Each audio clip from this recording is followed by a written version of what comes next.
Fuck all that. Man, let me see the mic. Hey, I beat Hold on. I beat your ass. Look at his face. It looked like I beat him what they beat Martin Luther King with, man. You know what? I'm going to be honest. I'm an honest man. We went at it for 12 rounds. That's what it was. Go at it. That's gay. We can do it again. Going at it is gay. We can do it again. I beat your ass. We can do it again. I beat your ass like you stole something. I beat your ass like you got suspended from school. I beat your ass like you stole my bike, ass nigga. We can go get some more if you want. Huh? You heard me. You bruised up? I'm ready to fight right now, fool. Come on, man. Your face is cut up. You need peroxide of alcohol. You need to settle it down. You need peroxide of alcohol. Living every day to define man's mission. Looking to the sky for divine transmission. Deaf man's vision makes the blind man listen. Eyes on the prize, this is blind ambition. Thank you.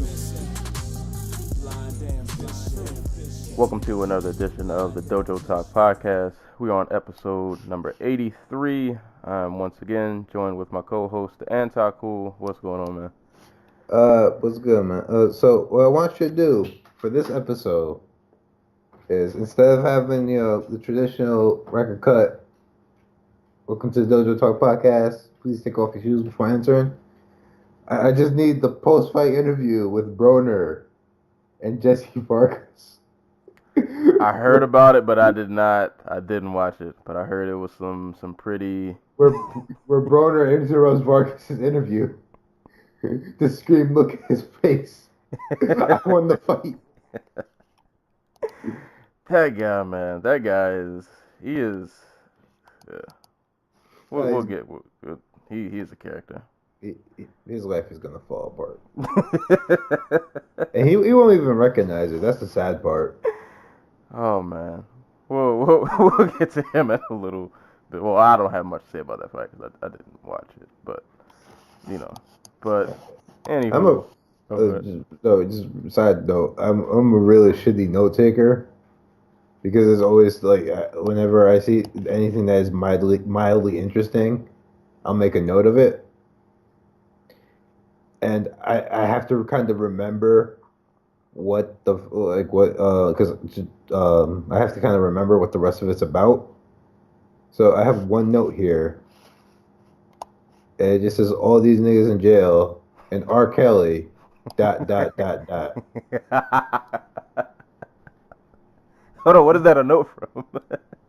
If I remember right, it's because of the Vince Staples interview. Coachella. He got that poor girl. What? Hold on, though. I not to put her on blast, because she probably was caught off guard. But like, I almost felt like she was trying to cape for R. Kelly. Like, I know it wasn't just me. Like, it felt like the more he was digging at him, the more she was like, well, like, I don't know. It was weird. It was weird. I don't know if she was caping for R. Kelly or she legitimately felt like she was going to lose her job. Yeah, I guess that part was... Which, you can't blame her. You really can't blame her, like, for like being afraid. It's R. Kelly, man. Who's not blasting R. Kelly? But it's Coachella. That is true. These Coachella people don't want anything like challenging or difficult. I mean, what's R. Kelly gonna do? He just lost his publicist and like 3 other people. He has nobody. Because, well, he has somebody. Because, for God's sakes, how is this man not in jail yet? Oh yeah. He's pulling some kind of string somewhere. And then Vince was like, R. Kelly's people are looking for him. I want to know who are R. Kelly's people.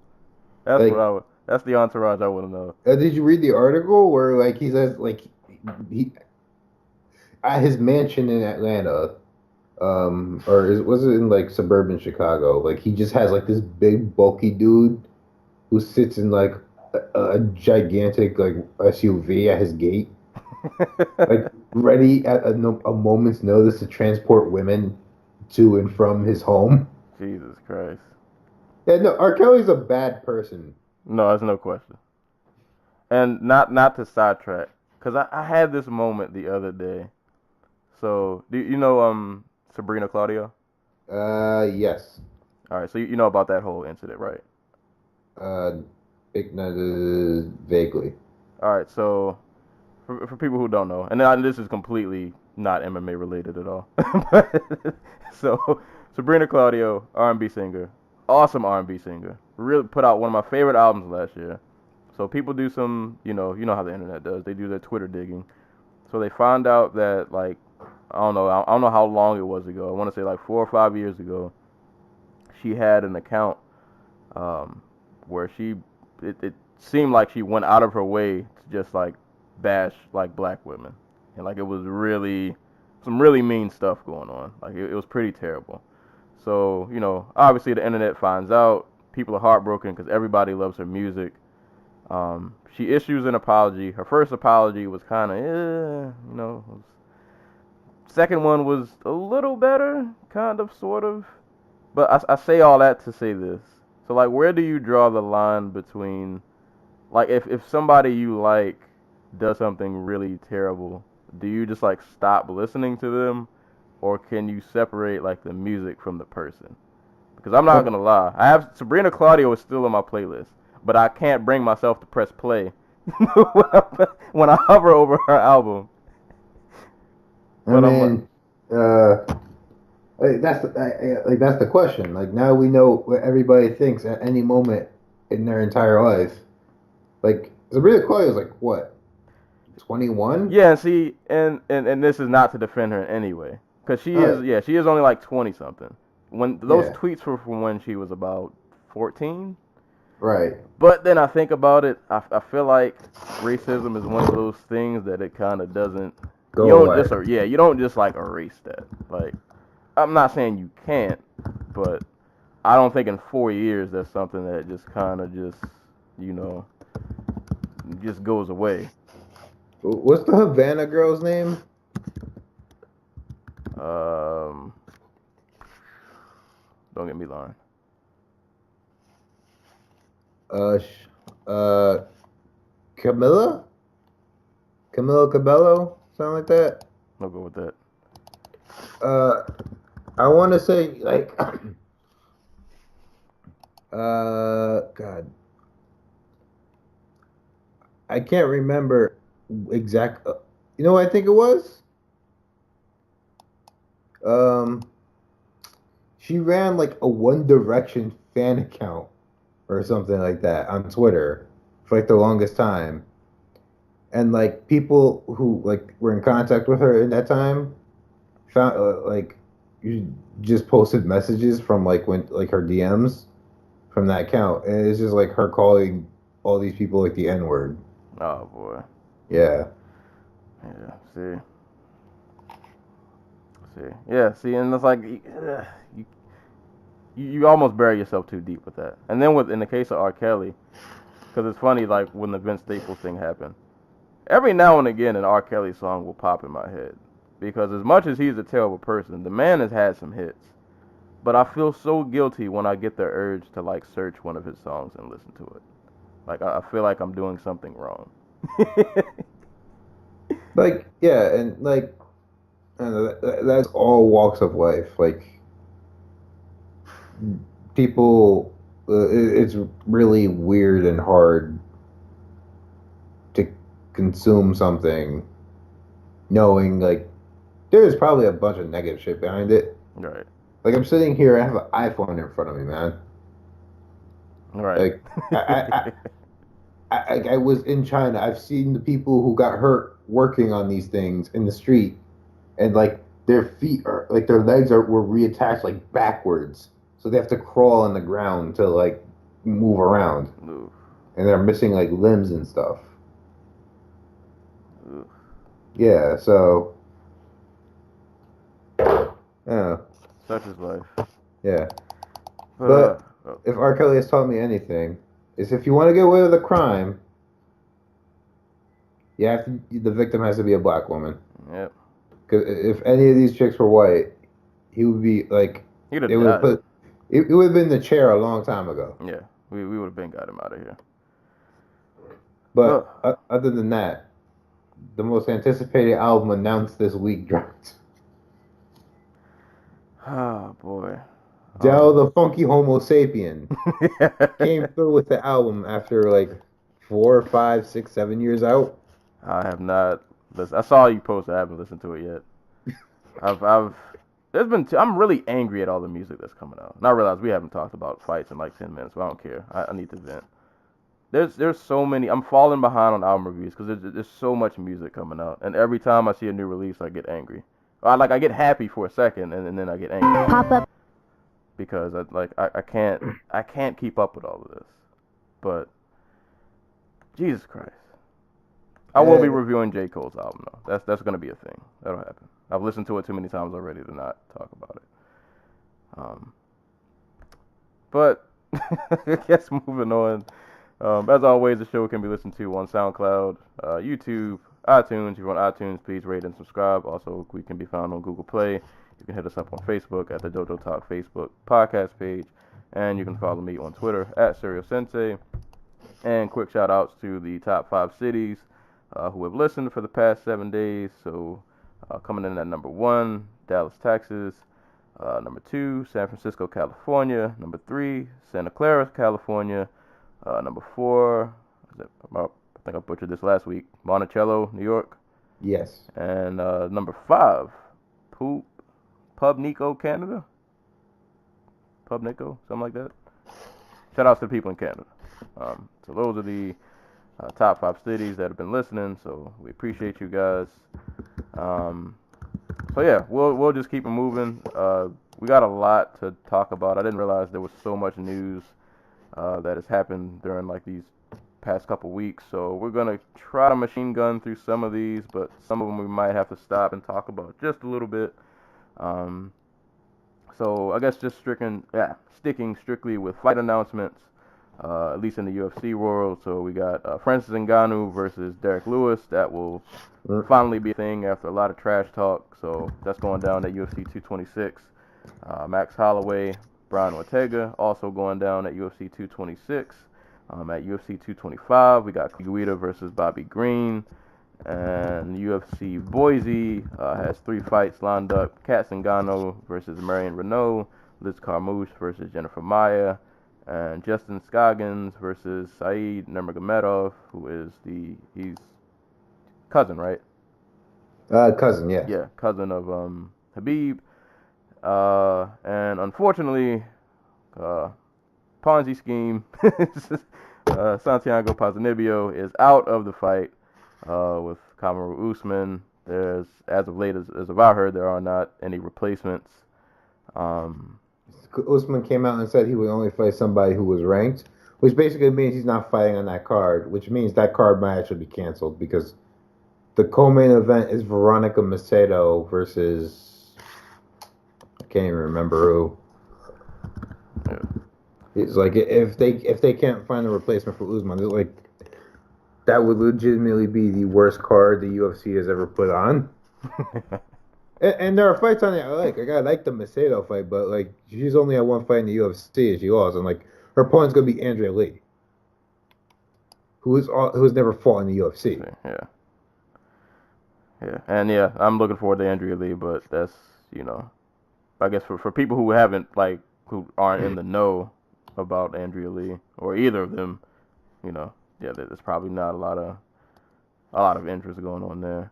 I guess they could do Ray Borg versus Brandon Moreno. Like they both dudes who headline shows. So like, because that fight got moved to that card, I believe. Hopefully they figure out something. I would love to see Usman still get a good opponent, but yeah, that's we'll see. Maybe somebody will step in and save the day. I heard they wanted to get Oliveira, but I think that was too quick a turnaround. So we'll see what happens with that.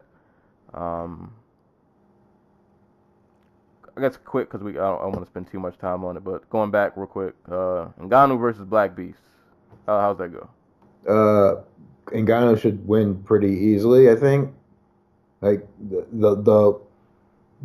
he shouldn't fall into the trap of I gassed myself out trying to like grapple Lewis, like Marcin Tybura did.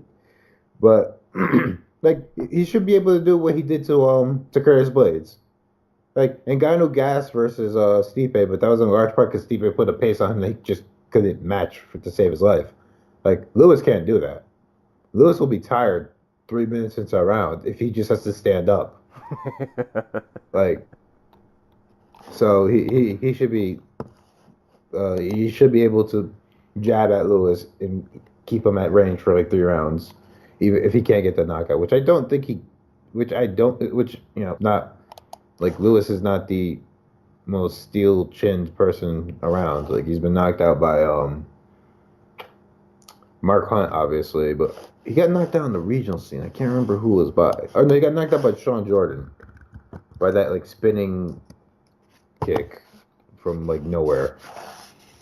Yeah, I got Ngannou as well. That should be a fun fight though. Yeah, and just the lead up and the aftermath will be funny. Oh yeah, there's probably gonna be some epic Twitter posts, or at least on behalf of Derek Lewis. Actually, no, they might both have some. Did you see the one where he's like, they're going to have 1 minute rounds? Right. And 5-minute breaks? 5-minute breaks between rounds. Points deducted for takedowns. Hey, man, I'm all for it. And real quick, I just want to be fair to Bellator, since, like, they I don't know if you saw their rating for their last show. I did not. They got, like, 250,000 people. What was that main event again? Didn't we watch that? That was the Chandler fight. Huh. That's literally the lowest since they've been on like MTV. Ooh. That's like NBC Sports level of ratings. So a little bit of Bellator talk. Carrington Banks versus Adam Bigliotti. A couple of lightweight prospects fighting on the Bader King Mo undercard on May 12th. So there you go. Oh, sorry, I could do that one more time. This ad completely just blasted my ears. I was just fight announced. Carrington Banks versus I just closed the thing. Adam Bigliotti. Okay. So that's going down on Bellator 199. Cool. All right. I'm trying to think where to move to next. We should talk about the woman beater in the room. All right, I was gonna say we got a lot of different directions we can go. So, I mean, yeah, we can do this because it's not a ton to elaborate. I feel like the stance will be pretty universally taken. So I'll let you lead this one. Former football player and noted woman attacker, Greg Hardy, basically has his foot in the door for the UFC. He will be making his pro MMA debut. He's been fighting amateur till now.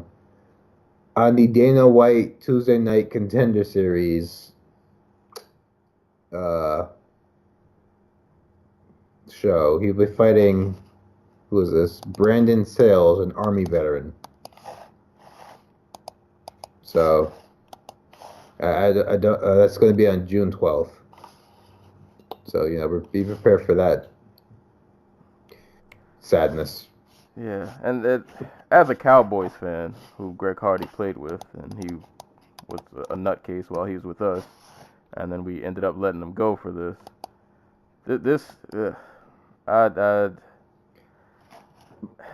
I've watched I've seen like one or two of Greg Hardy's fights. I don't know. Maybe I guess people just don't care anymore. Or I can't say anymore. They probably never did.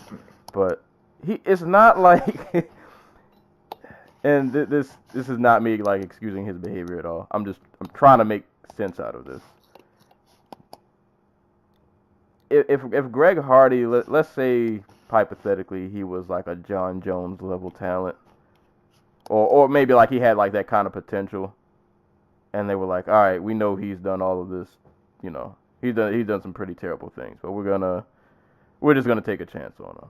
Maybe I'd get it because they're looking at this dude has a pretty high ceiling, and maybe if he just wins enough, people would just forget about it.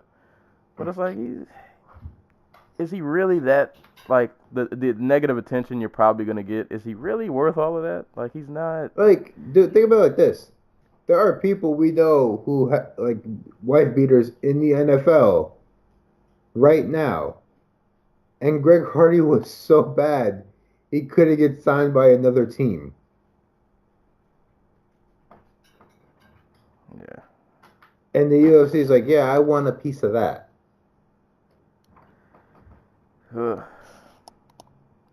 I mean, and I get it, it's, I can't remember what year that happened. It was like 2000, I want to say 15, Something like 14. So you can say, and I mean, I would hope he has changed, that you never, like, that's something you should never replicate again.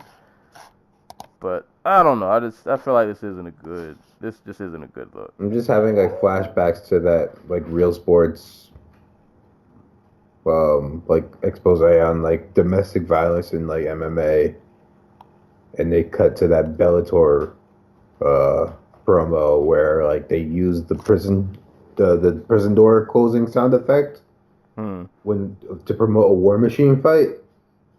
When War Machine was in jail for domestic violence.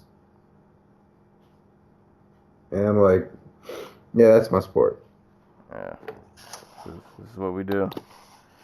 But that's going to be a thing.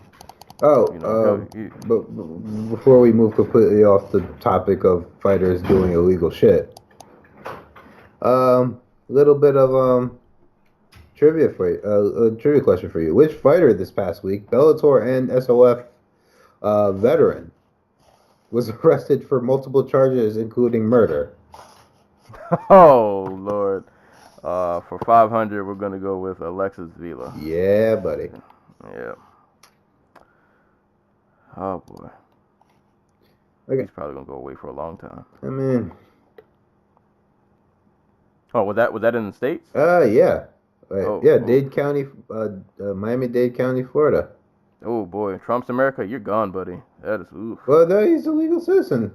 I don't think they, like, once you get off, like, once you touch sand here, I think, from Cuba, I think that you're just automatically a citizen. Nah, they will find a way. I mean, maybe, like, why would you, like, forgive me for my, I know, lack of whatever, but, like, why would you leave Cuba and then proceed to murder somebody? Right. Yeah, I feel like, though, he's had a couple of issues before, hasn't he, though? I mean, has he? Because, like, the only thing I know about, like, Vila is that he's been saying for 10 years that he's, like, one fight away from being in the UFC. Hanging on to a hope and a dream. Yeah, that is... Bob Vila, he's out of here. I mean, he's been in the U.S. for, like, 20 years. Man, yeah, he's definitely out of here. Well, you don't got to worry about him being on the Fight Contender Series. Oh, he will be... Wait, I just found his Wikipedia page. In 2004, Vila accidentally crashed his car into the Fort Lauderdale Hollywood International Airport. Though no one was hurt, authorities mistakenly believed it was attempted terrorism, and Vila was charged with airport violence and sent to prison for 3 years. Upon his belief, oh my God, he did go to jail. I was saying, like, I feel like this is not the first time he's had, like, an incident. That's so fucked up. He's done some other things. That dude, man, well, I'm pretty sure you'll have plenty of time in whatever jail cell you're in to, I mean, I don't know if he did it. Maybe they mistaken him for another bricked up, like, 4 foot tall Cuban dude. Boy, oh boy. But yeah, so he's gonna be doing some hard times. It's just sad because, like, I looked him up, and like the 4th or 5th article that comes up is at age 45, Alexis Vila is ready to resume his MMA career. But that was from like 2 years ago. Oh, how life turns around. So yeah, that's the thing. So bye Alexis Vila. Do we want to? We might as well stick with the UFC. We can make fun of PFL in a little bit. I mean, we can make fun of PFL whenever. It's never not funny. All right. You know what? It's like we'll get back to we'll get back to Leslie Smith in this TV deal in a second. We're gonna switch gears to PFL real quick. This little Ponzi scheme tournament they got going on. It's going down. And that's what it is, right? It has to be a Ponzi scheme. like Ray Sefo has to be like getting a little bit off the top. Yeah, this tournament that they're throwing around some money figures that I'm not too sure about, but like, so the PBC, primetime boxing, whatever. That's an obvious Ponzi scheme, right? You steal $1 billion that don't belong to you to get around the fact that you are also the promoter and all these fighters' agents. You kind of just give yourself a advisor role. You skim a little bit off of each fight you have, and you overpay the guys to the point where you're making millions and millions of dollars a year, so you can blow through this $1 billion, right? That's obvious. I don't get what the PFL grift is, unless you're Ali Abdelaziz. I don't know. Because he's the one who's managing like most of these guys. And from what I understand, like the Ali Abdelaziz management system of payment is like a legit Ponzi scheme where the guys at the bottom are basically paying for the guys at the top. So I don't know. Is he paying Ray Sefo? What? I'm just waiting for this tournament to end and everybody has their hand out for that check that they're owed, and then something happens. And then like the PFL offices are like relocated in the middle of the night. Somebody's getting a U-Haul truck that night, and they're getting out of here. Somebody's gonna be hunting somebody for some money. They're gonna make another Alexis Vila. Somebody's.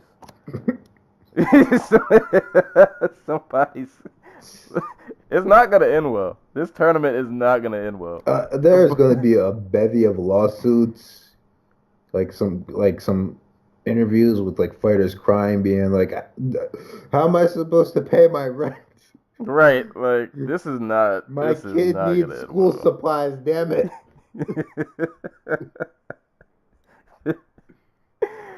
And I feel bad. I feel bad because I hope I'm wrong. I want that PFL is legit with this $1 million payout or whatever, but something tells me, man, a lot of these guys are gonna end up disappointed. But I mean, just to throw it out there, we don't got to spend too much time on it. But the PFL roster is set. So you know what the sad part is? Like their roster is not bad at all. Like, right. It's a pretty solid roster with some solid ass talent on it. So just to give some people some ideas of just some of the matchups they got going on. So Andre Harrison, who's pretty much I would say like the top guy at PFL. He's going against Jumabeki Turkson. Yes, the Chinese man that freaking Marcus Burmage sent to the other world. Yeah, and Andre Harrison's probably gonna do the same thing. He's probably gonna be out of here. But that's going down. Lance Palmer versus Bekubat Magomedov, Alexandre Almeida, Lee Colville, Marcos Galvo, and Nazareno Malgeri, Steven Saller, and Magomed Idrisov, Timur Valev, and Max Koga.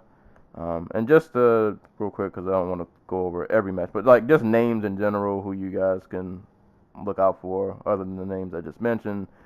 People like Will Brooks, Palomino, Brian Foster, Jason Ha, Islam Mamedov, Rashid Magomedov, Ramsey Ninjum, Tiago Tavares, Chris Wade. In the welterweight division, Jake Searles, Rick Story, Yuri Villafort, other names, middleweight, John Howard, and I don't know any of these middleweights, so sorry. Light heavyweight, Vicky Magalhaes, Ronnie Marks, Sean O'Connell, Brandon Halsey. And at heavyweight, you got dudes like Josh Copeland, Sean Jordan, Mike Kyle, Jack May, Jared Rochat, Jake Hume, Dennis Goltsov. So just some of the names that'll be in this PFL tournament that's going down. I keep forgetting Chris Wade just didn't get re-signed because he's boring, which kind of sucks for him because he was like 5-2 in the UFC. Yeah, if you're not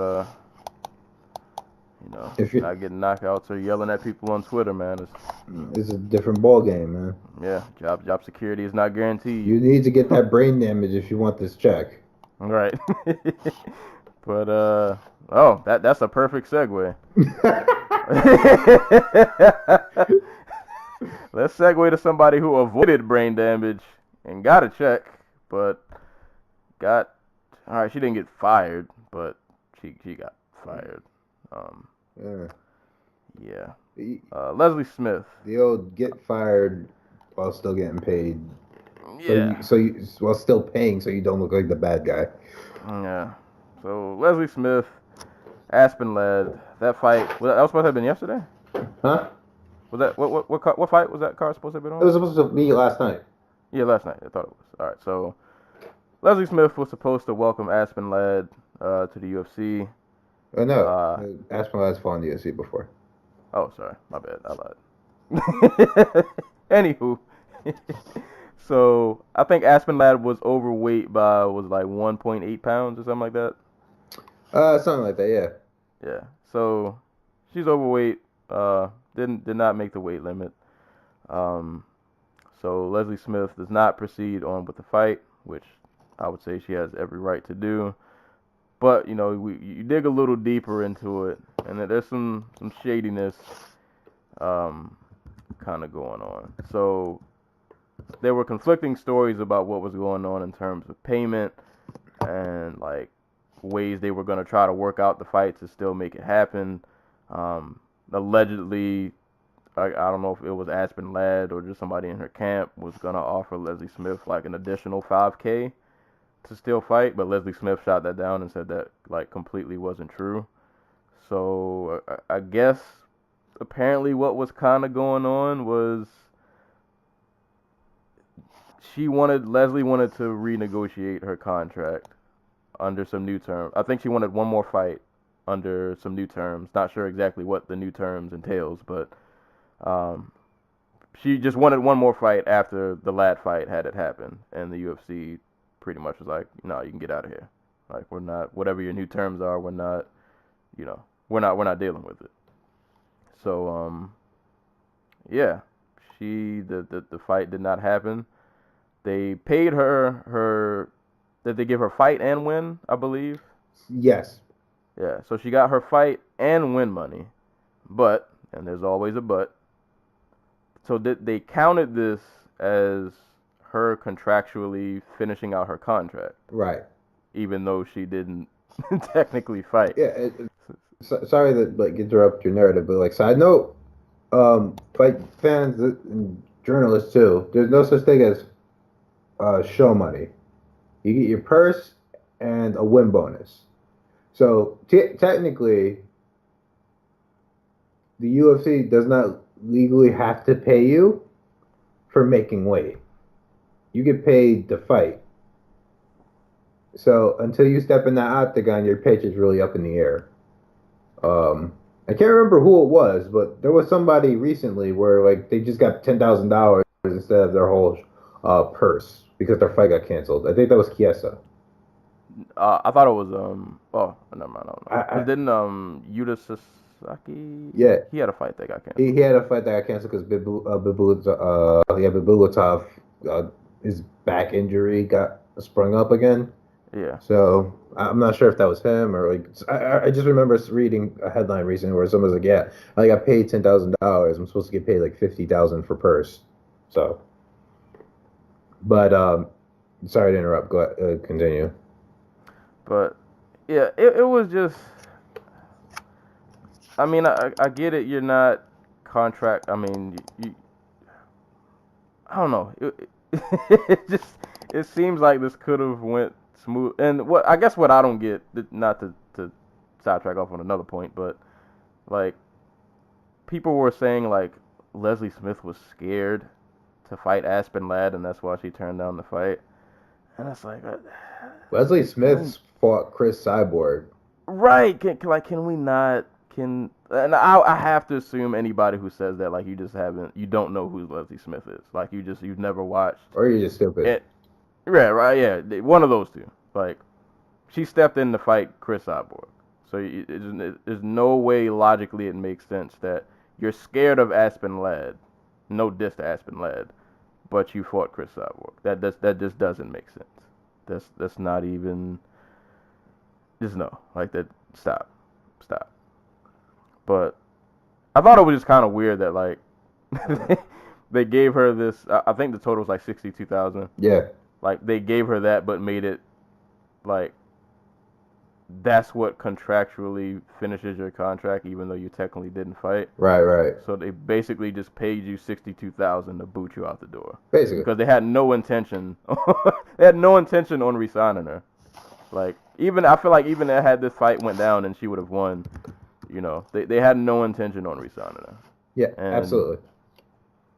And the only thing I can point to that is, if she's not on Project Spearhead, she's back in the UFC. I say. I don't think that's a question. Because there's nothing... You look at her fights, like, she's the person the UFC dreams of. Like, this is the kind of person you foam at the mouth at. She's going to give you exciting fights. You know, every time she goes in there, somebody's going to bleed, whether it's her or whoever she's fighting. She's getting ears ripped off. Like, I don't know why you get rid of her. So I can only point to Project Spearhead. You're not going to tell me there's one little disagreement is the reason they got rid of her. It definitely had to be deeper than that. Yeah. So I'm just looking at the what you call it real quick, the rankings. All right. So from my understanding, Leslie Smith wanted a $100,000 flat rate and no win bonus for her upcoming contract. You know, that's like $38,000 more than what the UFC paid her. Funny enough, the UFC found money. It was really nice that the UFC became, you know, like a successful business in the span of like 2 weeks. Because 2 weeks ago, did we not run into a situation where, who was it? Like 6 fighters ended up not getting paid their full purse because the UFC don't really have money like that. Like, was this not a thing that happened to Chandler and Pettis? Not Chandler, Chiesa and Pettis and Felder and all these other guys. So it's really nice that they became a successful business in like 2 weeks. As far as Smith goes, is she worth $100,000? Like, yes. Like, are you like $100,000 flat rate? Yeah, I believe she is. Just because without her, you literally have 16 bantamweights in that division, and probably fewer because I assume a few more are going to just drop the flat over the next year.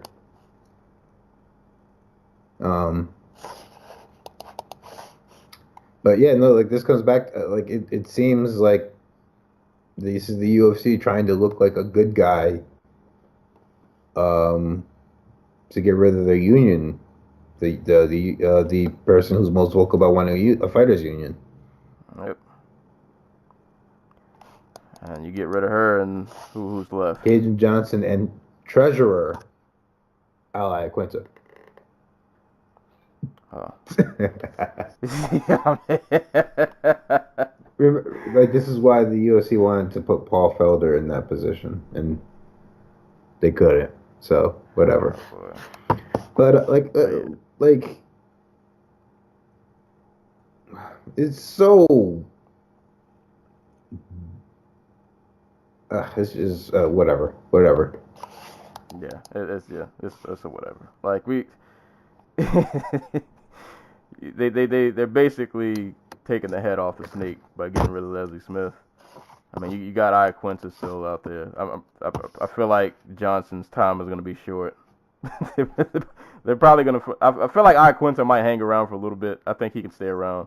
I think some of these other spearhead guys, man, they're going to get him out of here. They're going to when it's time for that contract renewal, just pay attention, guys. Just pay attention. When these spearhead fighters, when it comes time for contract renewal, see what happens to some of these guys.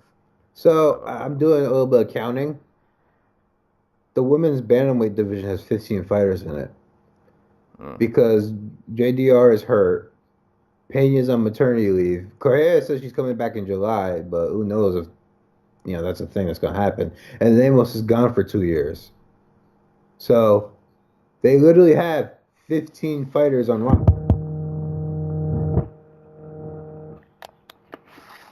Oh. So you can't tell, and like Leslie Smith, you can't tell me you can't pay Leslie Smith $100,000 just to be a women's band. Like a solid career. Like she's 4-3 in the UFC, but again, one of her losses to Cyborg. All right. So whatever. It's asinine, really. Like, we'll see how this all pans out. It's going to be Sarah Kaufman versus Leslie Smith for the Invicta Bantamweight title. Hey man, I'm all for it. They put on some classics, so we'll see. She's gonna be a free agent, or she is a free agent, I should say. So we'll keep an eye and see how that turns out. But I guess let's get on to this card. Last night, UFC Fight Night 128 went down in Atlantic City, New Jersey. Just gotta say that crowd is trash, but don't you dare. Why did they woo in the very first fight on the Fight Pass prelims? I mean, have you ever been to Atlantic City? I have not. It's pretty terrible. When they get moments of joy, they have to express them somehow. Oh man, but yeah, that wooing thing, man. You guys gotta work on that. But anywho, yeah, this card went down last night, headlined by Kevin Lee and Edson Barboza. So we'll just start from the top. So Kevin Lee, Edson Barboza. In short, this fight hurt my feelings. That's the short story. But I gotta say, man, this was a really awesome performance from Kevin Lee. Incredible display of heart from Barboza, who I don't know how he even survived past like round 2, but managed to go all 5 before doctor stoppage. This fight sort of went the way of Khabib and Barboza, but I don't know. Do you think this was worse? It was better in the sense that Edson managed to hurt Lee at least once during the fight. But other than that, no. Like this might have actually been way worse. Yeah, like I was really impressed that Lee was just able to put constant pressure on Barboza. Didn't really give him a ton of room to get a lot of strikes off, though Barboza did have his moments. And yeah, when every time he took him down, he made him pay for it. He mercilessly beat this man with ground and pound for the better of pretty much 5 rounds. Round 3, I think that was the round where Barboza managed to create like a little bit of space. He got off his, patented spinning wheel kick. He made Lee do the craziest stanky leg I've ever seen. It was like, if you guys remember the Bobby Rule and Ja Rule song, if you remember some of the dances that Bobby Brown was doing, that was kind of the stanky leg that Kevin Lee did. But like, Kevin Lee, man, that was like some amazing recovery. Because I don't know if it was recovery or instinct or whatever it was, because it worked. Because dude, his legs were all out of control. And somehow he managed to still, like, I don't know if it was just instinct or what, but he had enough wits about him to still go for a takedown and recovered from that shot, like, pretty well. But props to Barboza, though, because, like, in round 3, and I think even in moments of round 4, like, he was getting beat on, but he still had enough energy to throw some. He was still out there, like, trying to throw bombs, trying to do some damage. He was landing some good body kicks. He landed a few good shots with the hands. But in the end, it was just Kevin Lee. It was a lot of pressure, a lot of him just mercilessly beating on Barboza. I was, you know what? Now I feel bad in retrospect. Hindsight is definitely 2020. When the fight first got stopped yesterday, I was kind of angry. But now looking back at it, so once I rewatched it this morning, I was like, yeah, I'm not mad that fight got stopped. He was like Edson doesn't need to have these two insane beatings back to back. Yeah. So I was fine with it. Yeah, and I mean his eye was well, I can't remember which eye. One of his eyes was like almost like completely shut. Like he was. It was just lacking. I did not think Lee was gonna like steamroll him like this. I thought this fight would be a bit more competitive, but honestly, they probably could have stopped it earlier. Like where? Probably they probably could have stopped it. But I mean, like I said, props to Barboza. Incredible heart for like getting through the 5 rounds and still having the energy to, try to attempt to throw some haymakers to try to end the fight. But great performance from Kevin Lee. I would really like to see him and Khabib. I think that would be a really interesting fight. Like, I think all the top fights for Khabib right now are just super interesting because, like, they're all different than the guys, like, he fought coming up. Like, there's nobody there who fights, like, Michael Johnson or Edson Barboza, where they have to be on the outside. They're going to be meeting him in the middle. Because the thing with Khabib is, like, his wrestling works not only, but, like, it works best when he's able to pressure you into the cage.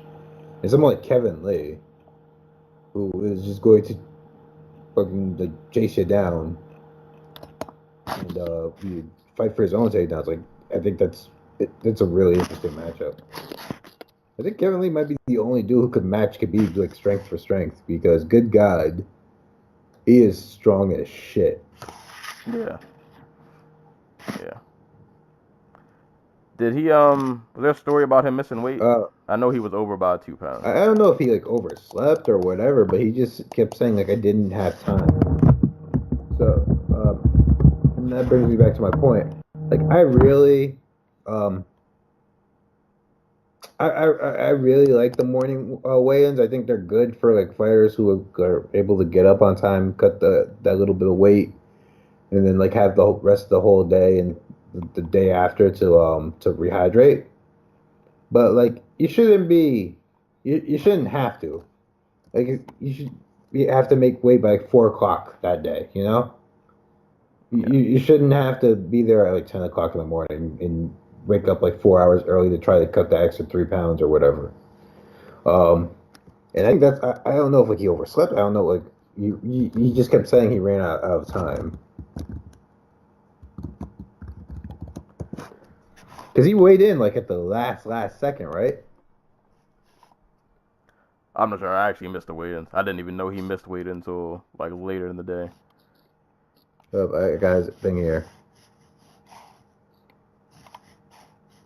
30 plus fights and over 400 wrestling matches in my career. For the first time ever, I missed weight, ran out of time, but I'm gonna still put on a show for real. Yeah. So. Well, that he did. Yeah. That he did. This is like his best performance all around too, like from like the striking and the wrestling standpoint. This is easily his biggest win. Like this has me thinking like if this Kevin Lee fought Tony Ferguson, I could see him beating him. Yeah. And it's not like the first fight wasn't close. Like he beat the crap out of Tony in that first round before he started to fatigue. Maybe without Staff, like that fight goes all 5 rounds. Possibly. Now I see years late. People were hype on Kevin Lee for a while, and I just didn't see it. I get it now. Now I see what what everybody else has been seeing. I guess for the past like couple years that I just kind of brushed under the rug. Like the thing with Lee though is like the thing with Lee is like the same thing with like Poirier. And a little bit with Holloway, like these guys who hang around in MMA, like in the UFC, for like years before they actually like make a splash. And Lee's not been in the UFC for that long, but like the dude got to the UFC with only 2 years of like 2 years of pro experience. Like he debuted pro in 2012, and by 2014 he was fighting Aya Quinta at UFC 169. So like he got like we've seen him do all his learning in the UFC. We saw him lose to Al. We saw him lose to Leonardo Santos, and we saw him struggle with freaking Jesse Ronson. Like, and that kind of sticks with us more than like if it had happened on the regional scene, because we're kind of trained to think that like not that guys don't grow exponentially in the UFC, but like all talent kind of advances the same amount in the same amount of time, I guess. All right. So like, but it was pretty clear early on that he was like a fantastic athlete. He was really stiff. It was kind of stiff here, but it was still way better than it's been in the past. All right. And who knows, like between now and, whenever his next fight, we might even see more. We might see some more wrinkles that maybe we haven't seen yet. Because I think what dude's only 25? Yeah, like this dude fights on average like 3 times a year. Like, so. And especially as of late, like he's been fighting like pretty top flight competition. Yeah. So like his last 3 fights: Barboza, Ferguson, Chiesa. Fight before that was Ronaldo. Like solid dudes. Yeah. So shout outs to Kevin Lee, man. He's definitely out here earning stripes. That was a 5-round shellacking. I will say though, like if they ever make the 165 division, like that's perfect for him. Yeah, cause dude, he's a big lightweight. That dude, he's pretty stocky. Yeah, like I always thought he was kind of short, but no, he's just that he's so freaking built, like shoulder to shoulder, that he looks short. So, right. But yeah, that was the main event. Poor Barboza, man. That's a rough that's a rough 2 stretch of fights. But speaking of slacking, co-main event, Frankie Edgar and Cub Swanson. This fight went kind of the way I thought. I didn't think it was gonna be all on the feet. I thought this would kind of look somewhat like him and Frankie and Yair. Maybe not to that degree of savageness. So basically, like the first fight. Yeah, pretty much. Boy, yeah, Frankie just kind of. This fight was weird to watch because it seemed like the entire fight, like Cub was just a deer in headlights. Like it just looked like the whole fight like he was just waiting for a moment that never came. And while he was waiting for that moment, Frankie was just picking this man apart. Like just great. Literally, it was just boxing because I don't think he went for anything. He went for takedowns, but he didn't get any of them. He didn't get any. They were the like low single variety, not his normal. Like I'm gonna go and like try to hit a knee tap type. Yeah. So he just kind of boxed Cub up for 3 rounds, and I almost wonder because it seemed like Cub was like afraid to just commit to anything. I don't know if he was afraid to get countered or if he was afraid he would get taken down if he extended himself too far. But it was a lot of him just like hesitating and feigning and kind of acting like he was gonna throw something, but it wasn't like a ton of output. And meanwhile, Frankie is just he's getting in and out. He's doing what Frankie does. Like he's it's a Frankie fight. Like I don't really know how else to describe it. And it just went on for 3 rounds. And I didn't hear this, but they mentioned it during the broadcast. I guess after I don't know if it was after the first or second round, that Cub's corner told him he was doing great. It was that was the saddest corner exchange I think I've ever heard. Because Cub, who I'm sure was like at least semi-aware that he was losing, right? Like you don't go through those first 2 rounds and think you're winning, but he asked his corner if he's winning. And his corner's like, "You're doing great, kid." Yeah. Not yeah.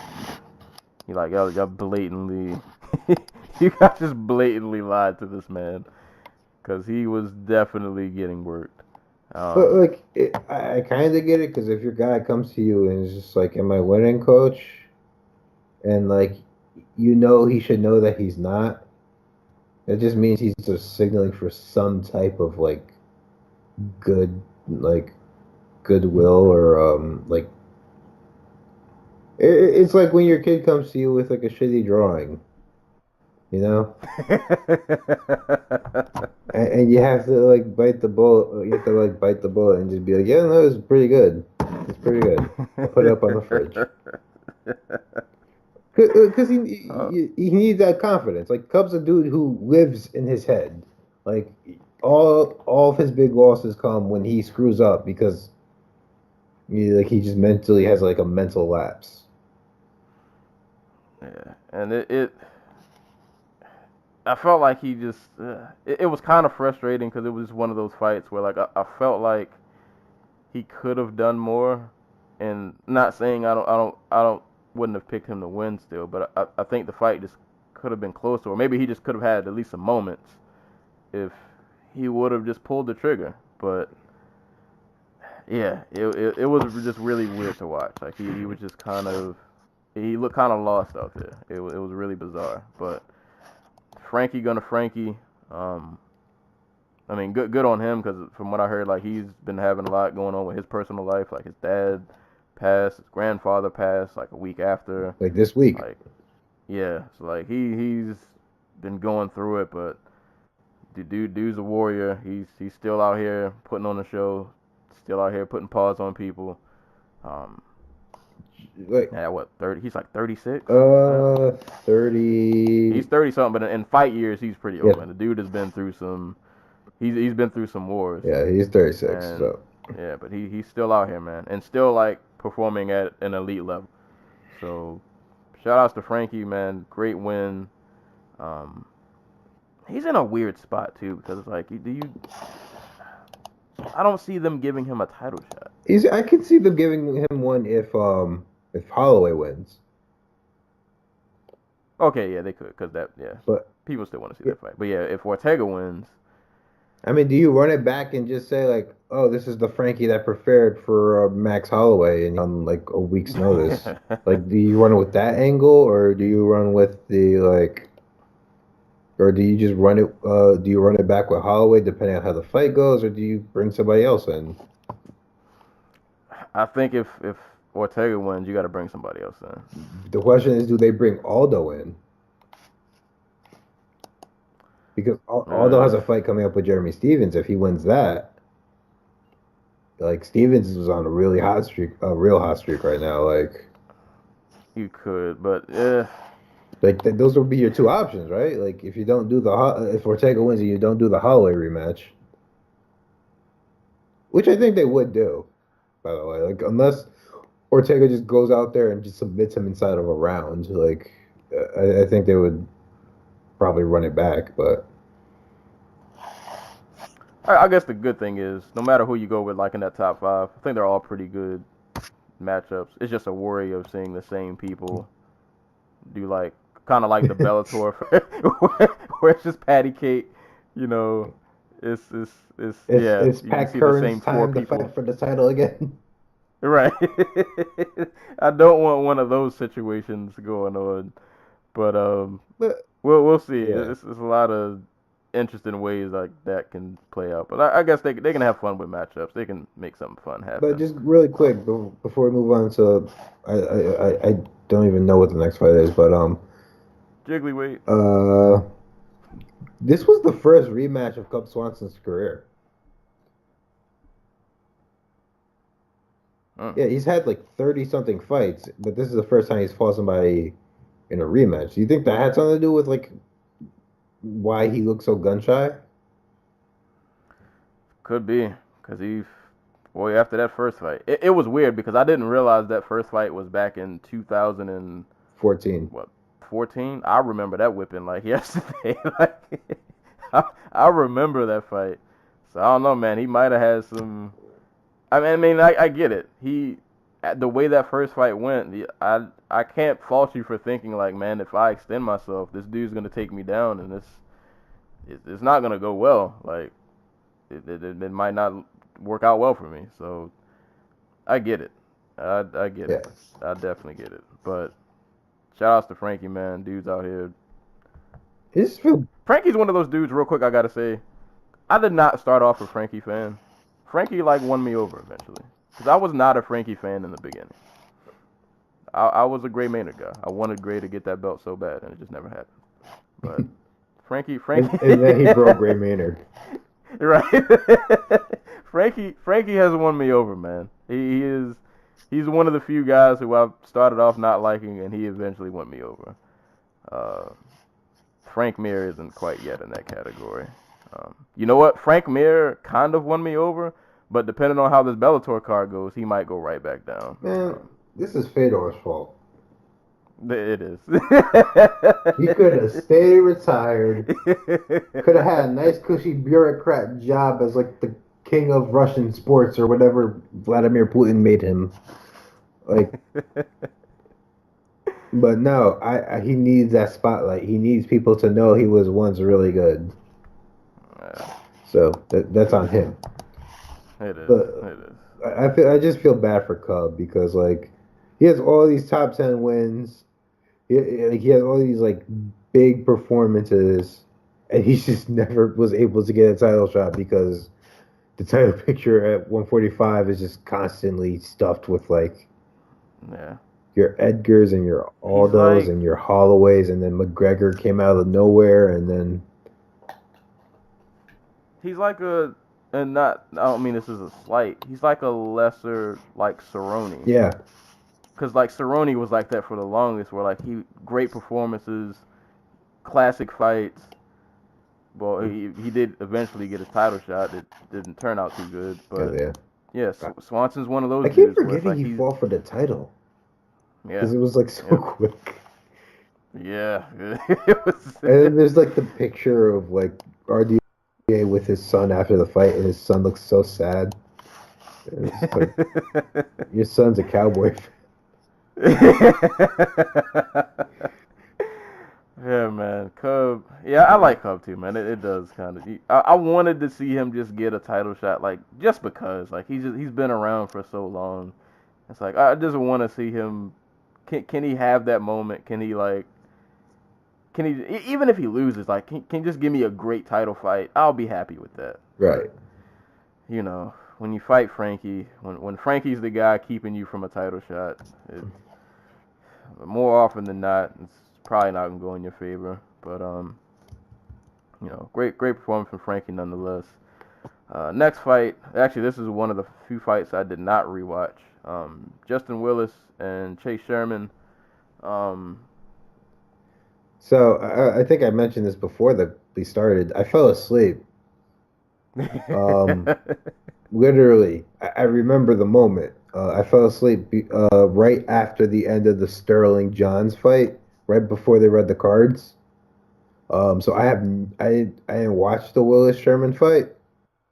Oh, it was actually for a heavyweight fight. This was actually pretty good. So I'm watching it right now, and it's Willis just knocked down Sherman. Yeah, Willis was the whole fight was an energy conservationist. Like he wasn't doing a lot of movement. He was just kind of loading up on strikes, but like he wouldn't. Well, you're watching it, so it'll make sense. I'm saying what you're saying. Yeah, like he wasn't doing a ton, but when he exploded, he was trying to make sure that it counted. Right. So he was definitely unloading on Chase. Chase was eating some nasty shots. Like you said, he got rocked pretty hard. I mean, he came back. It was a pretty good fight. Like, Chase had some moments. He was making the fight competitive. He was keeping himself in the fight. But, yeah, Willis just... No, like, this was supposed to... I'm pretty sure they set this up so that Willis would like have a showcase fight. Because that's the only reason I think you put Chase Sherman the third fight down from the main event, right? Yeah, I was wondering that too. Like, I didn't think this fight would be that high on this card. But here we are. Right. Hey man, heavyweight MMA, they need love too. I mean, like, you had like 2 fights between top 10 on the prelims, but y'all gonna get this Willis Sherman fight. But I mean, good performance from Willis. I'm pretty sure he probably made some fans after this. Like, I think it was a pretty good performance for him. Like I said, he was saving his energy, just kind of loading up on shots. He's not bad. like, he looks like I was gonna say like a cut rate DC, which isn't a bad thing. Like, at all. Like, but that's what he reminds me of. Yeah. So I'm not sure how old he is, but we say this all the time. What age that doesn't matter at heavyweight. Just have some power and be halfway smart. Just be tough. Yeah. you could be 60, but if you're tough, it don't matter. Yeah, you'll find a way to make a career out of it. Like, if you're a heavyweight, we're literally all you need to do is be tough and like be on the treadmill 24/7. Yeah. Like, come in at like 235 and you'll be all right. And Willis put on a pretty good performance, so shout out to him. He's another at least some kind of new face at heavyweight. He's 30, by the way. All right, so he's 21 in heavyweight. He's a literal baby. Yeah. So shout out to Willis. Yeah, somebody I guess worth keeping an eye on. He'll probably take somebody's heads off in the near future the way he was loading up. I mean, he almost killed. Chase was at the foot of the pearly gates. He was right there. He almost died, but he got real back to earth at the last second. But speaking of knockouts and somebody who wasn't at the foot of the pearly gates, he went through them. Superstar. The GOAT. The GOAT. David Branch. The old dual wielder of belts. Conor before Conor. David Branch. Thiago Santos. It's weird because before this fight, I've always been a David Branch fan, but I was kind of scared of this fight for Branch. I thought he might get caught with, fighting a dude with a hammer tattoo on his chest. Like, he's coming to kill you. And, right, literally. And lately, like, the streak he's been on, man, he's been just murking dudes. And I was afraid that, like, man, like, Branch might start off okay, and then he would eat, like, a nasty head kick and get sent to the 10th dimension. But, yeah, man, David Branch held it down. I mean, Santos got off some pretty good leg kicks. David Branch even said after the fight, like, his calf, I guess, was pretty messed up. So, I mean, Santos had that going for him. But Branch he was really, really patient. Really, really patient. He got through those leg kicks. I don't even know if that right hand had, like, a setup. Like, he had, like, I think he was kind of, like, cutting Thiago off. He had him back against the cage. And he kind of just threw a right hand, and it just landed flush. Like, it wasn't, like, a crazy setup. It didn't even look like the punch was that hard, but it landed so clean. Yeah, like, dude. Like, Santos had his back to the cage, but he was, like, twisted a little bit, so he was off it. But he ate the full force of that thing. Like, yeah. Basically, Branch grabbed at Santos's, like, right arm so that he couldn't throw the right hand. And, like, then Branch came over with the right hand and just dropped him, and he was out.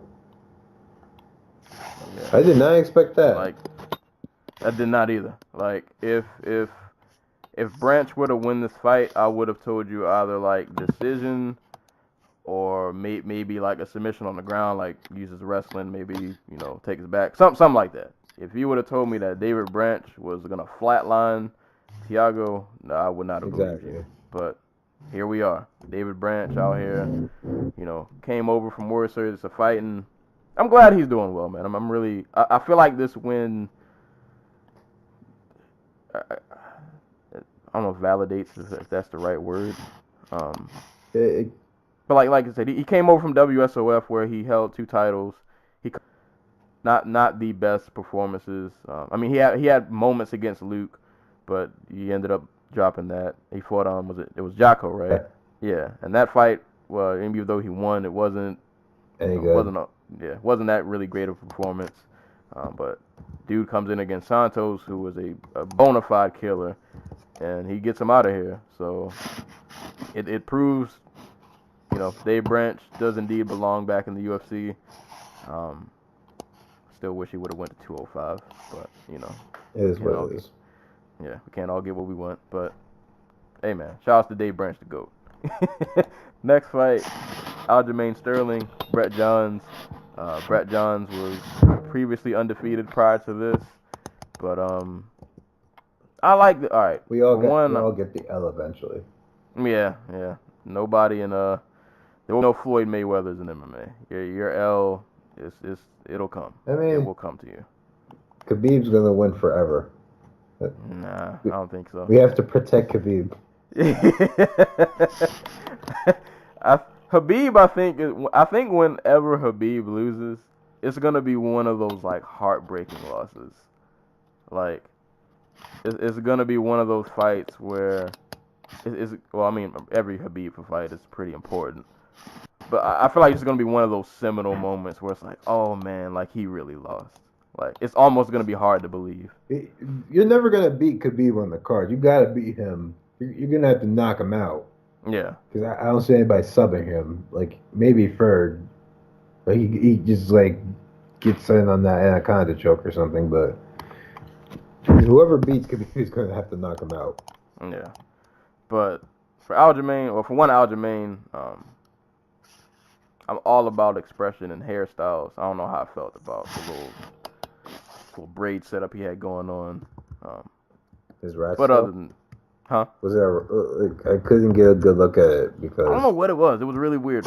But hey, man, it worked. It got you a win, or it was a part of the win. So maybe it's a good luck. Maybe it's like a good luck charm. But this is the Aljamain I like to see, man. He was really aggressive. Like, he kept a really good pace.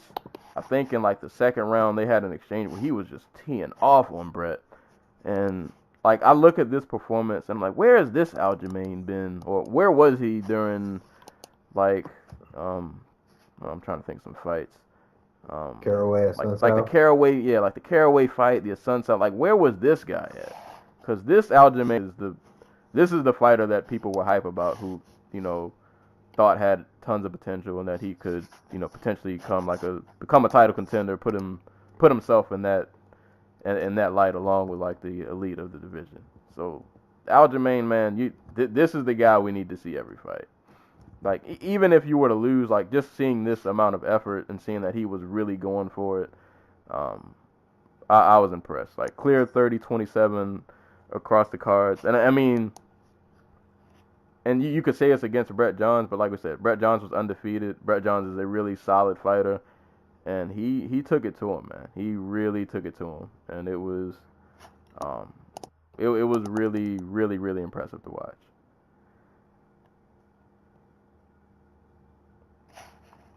Was this the fight? You didn't fall asleep on this one? No, I fell asleep at the end. I knew Sterling had won, and like they were just going to the cards. No, okay. Oh yeah, So.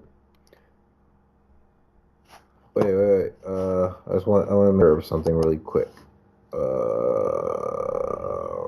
Right.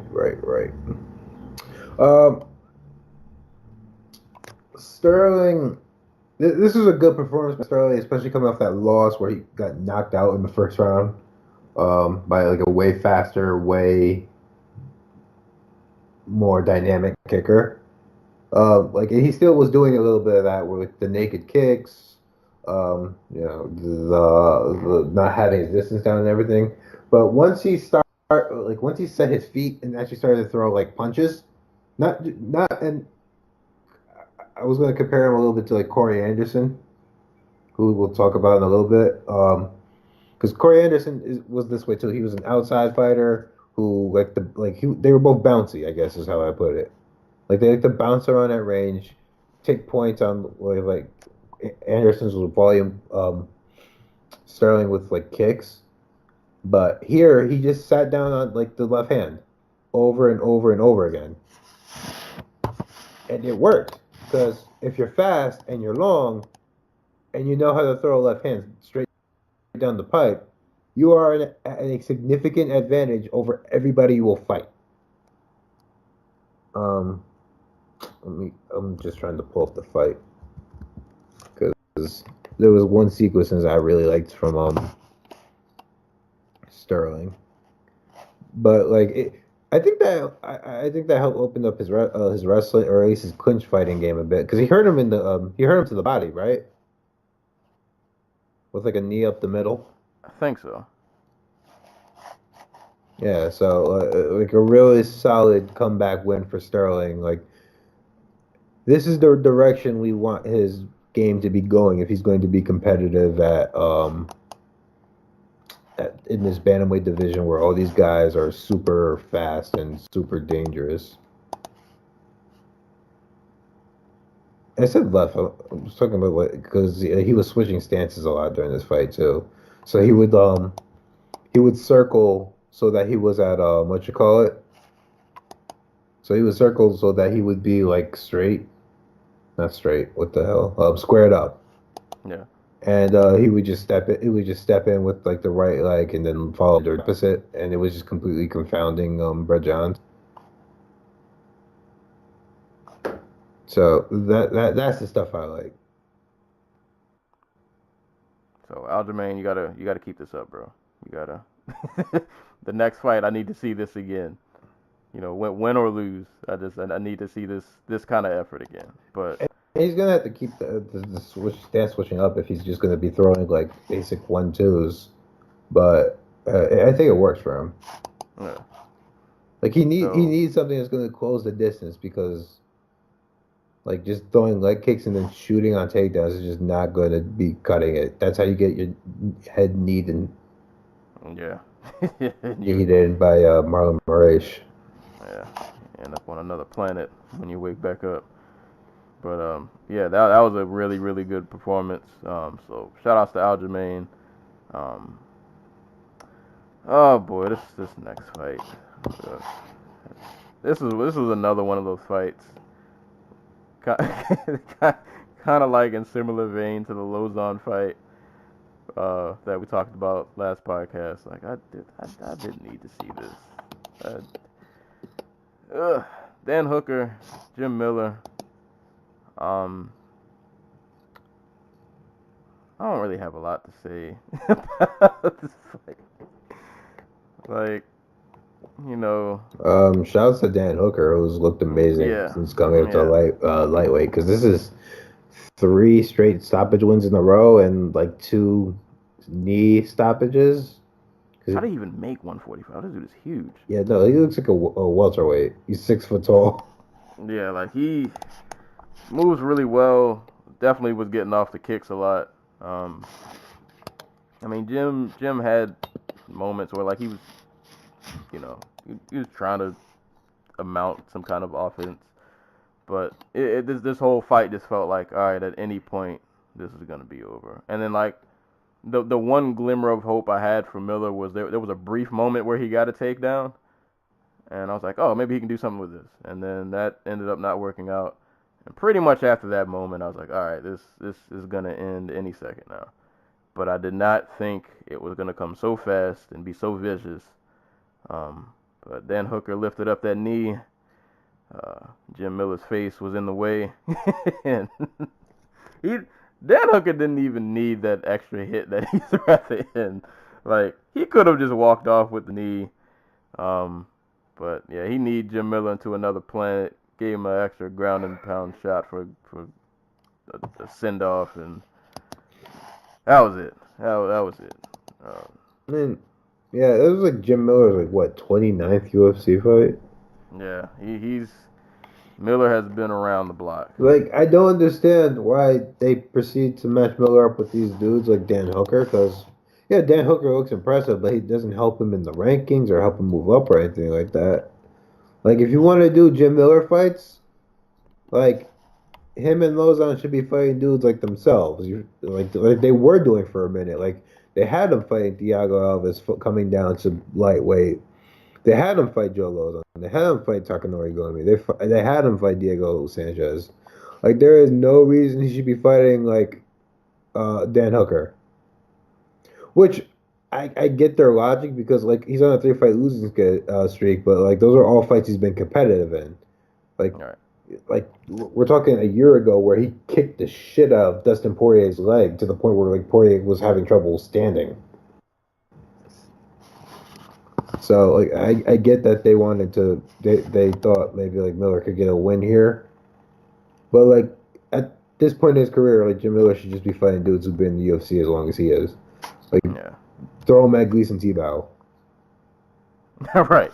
Then Trinaldo. Well, I think he's fought Trinaldo, I think. Trinaldo's one of the dudes he's lost to last 4 fights. But even though, like, Trinaldo's, like, still in, like, for some crazy reason in the prime of his career. Like, I'm legitimately talking about, like, if Kenny Florian was still a fighter, like, have him fight Kenny Florian. Like, those are the type of fights I want to see Jim Miller in if he refuses to retire. Yeah. Don't put him against these young bucks, man. It's basically. Yeah, it's not cool, man. Can't have this dude getting kneed like that.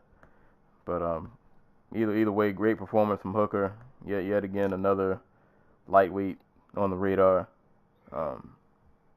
All right, so this next fight, so this is what happened with this fight. I watched like 20 seconds of round 1, and then the Jamal Charlo fight started, and I said I don't care to see Brian LaFleur and Alex Garcia, no disrespect. And I think I made a pretty good decision to switch and watch Jamal Charlo beat the crap out of what was that guy? Hugo Centeno. Yeah. So I can't say much of how this fight went. Even though the Charlo fight didn't even last that long, like their first round they didn't do. From what I remember from the Charlo fight, like the first round wasn't a ton going on, and then the second round he just loaded on him. Yeah. Yeah. It was. Oof. Oh. That boy. That's a man's strength. Right there, man. Yeah. That man hits ferociously hard. Yeah, all I got from LaFleur Garcia is that I really want to see Charlo fight Golovkin or Canelo or both. Yeah. So like I'm liking that Triple G fight. I think that would be fun. Like LaFleur coming up on like because I saw him all the way back in Ring of Combat. I was about to say Ring of Honor for some reason. Like because he was the champ after what's his name left, Lyman Good left. So like I knew like there was like a 3-year span where he stopped fighting, because he had like a shoulder or a knee injury or something like that. And when he came back, he was like a completely different fighter, much like the dude we see now, who is like who kind of slow, kind of grindy more than anything else. Like his UFC career hasn't been bad. That's the crazy part. Like he beat Ponzinibbio, he beat like John Howard and Court McGee when that meant something. Like 1, 2, 3, 4, 5, 6, 7 and 2 in the UFC. But like I have no interest in watching him fight. And that sounds mean because like I'm always like one of these merit guys, but like just something about his game is so bleh, you know?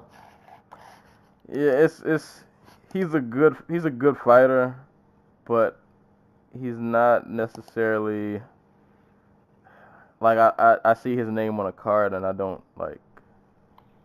feel really one way or the other. It's like, oh, a Ryan LaFleur fight.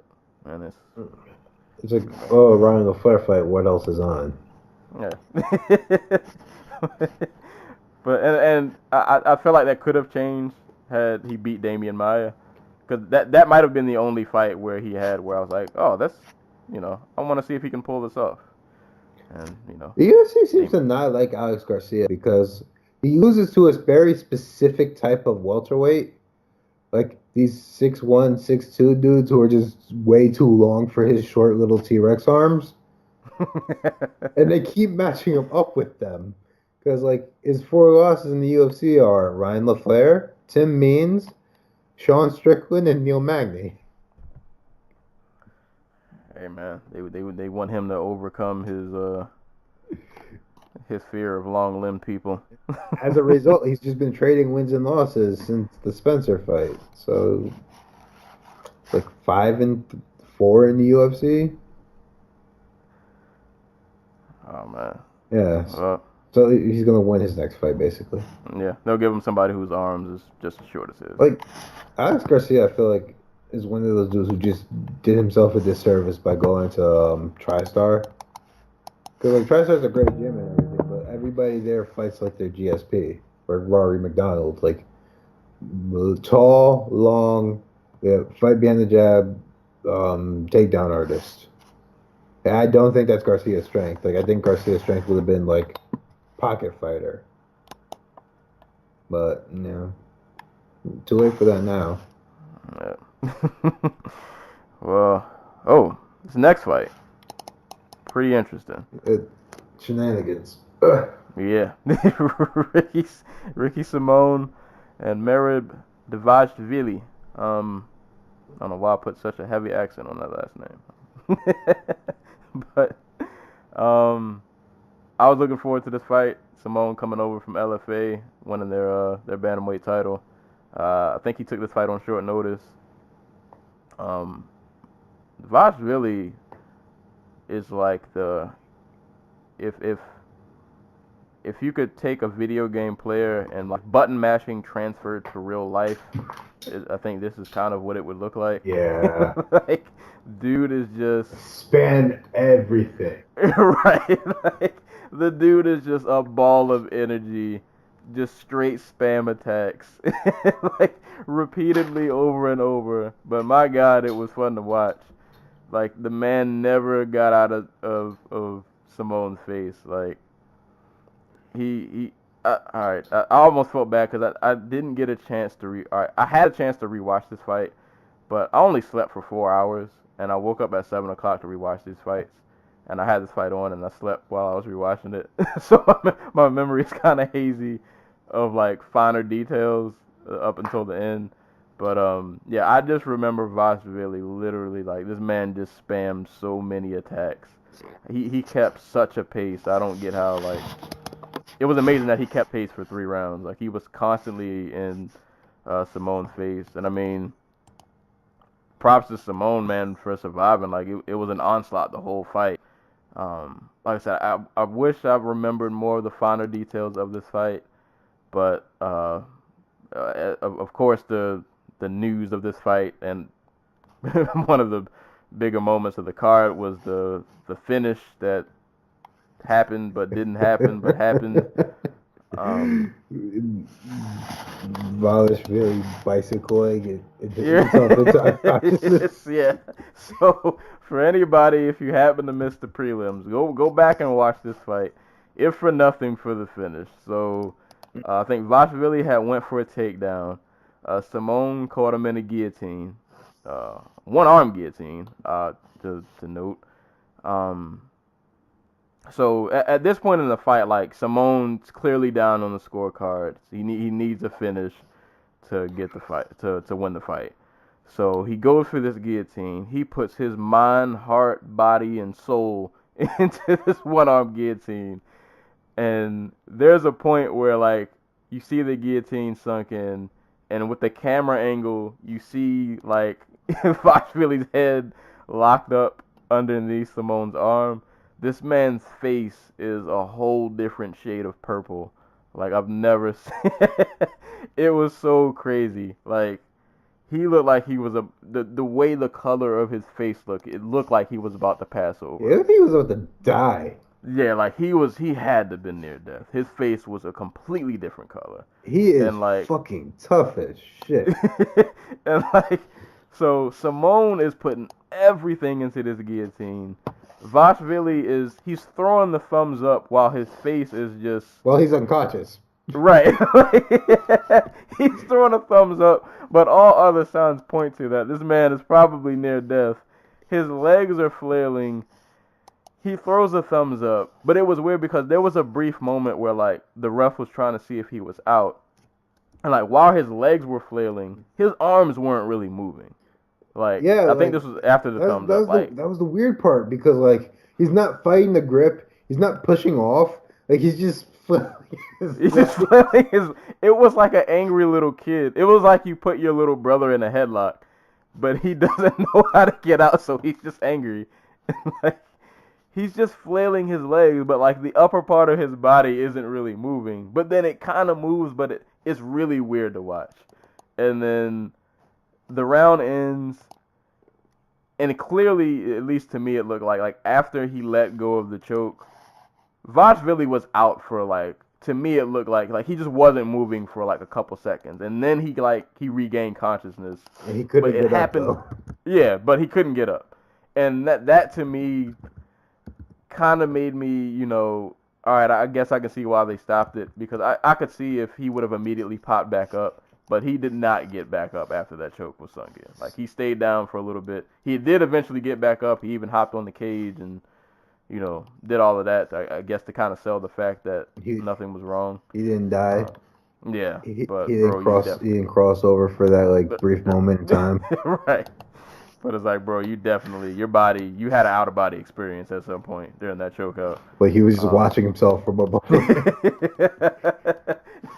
But if you like, Joey posted Ariel Helwani's tweet about it, and Ariel Helwani asked the NJ State Athletic Commission's Nick Lembo if he could explain the controversial finish to Simone Dishvalishvili, and you can't be saved by the bell, even in the final round. At the end of the fight, and yes, after the bell, Merab lost consciousness, so the loss is TKO due to technical submission. So, yeah. There you have it. There you go. You can't be saved by the bell. Yeah. And I mean, when I saw that tweet, and after, because I didn't know the rule to that either. I mean, I don't blame anybody who was mad, because I don't think we've really seen anything like bizarre like that before, at least not to that extent. Yeah, because even after it was over, I was like, I don't get that rule. I don't understand what just happened at all. But, seeing that tweet, it does make sense. Like, determine that after the fight, you weren't alive. So, therefore, you catch this out. That was the perfect sell job, though. Good job by Dvalishvili. Like, even in consciousness, you got to play the rules. Yeah. He had a good, and I was convinced, too, for a few seconds. Like, well, maybe he wasn't out. Like, he definitely made me question it. This dude, man, I legitimately didn't think he was out until Simone got off him, and he just did not move. Right. And, his head was still up in the position of where he was being choked. Like, it didn't fall down to it was just like, just stuck. Yeah. This is one of the most bizarre finishes you'll ever see.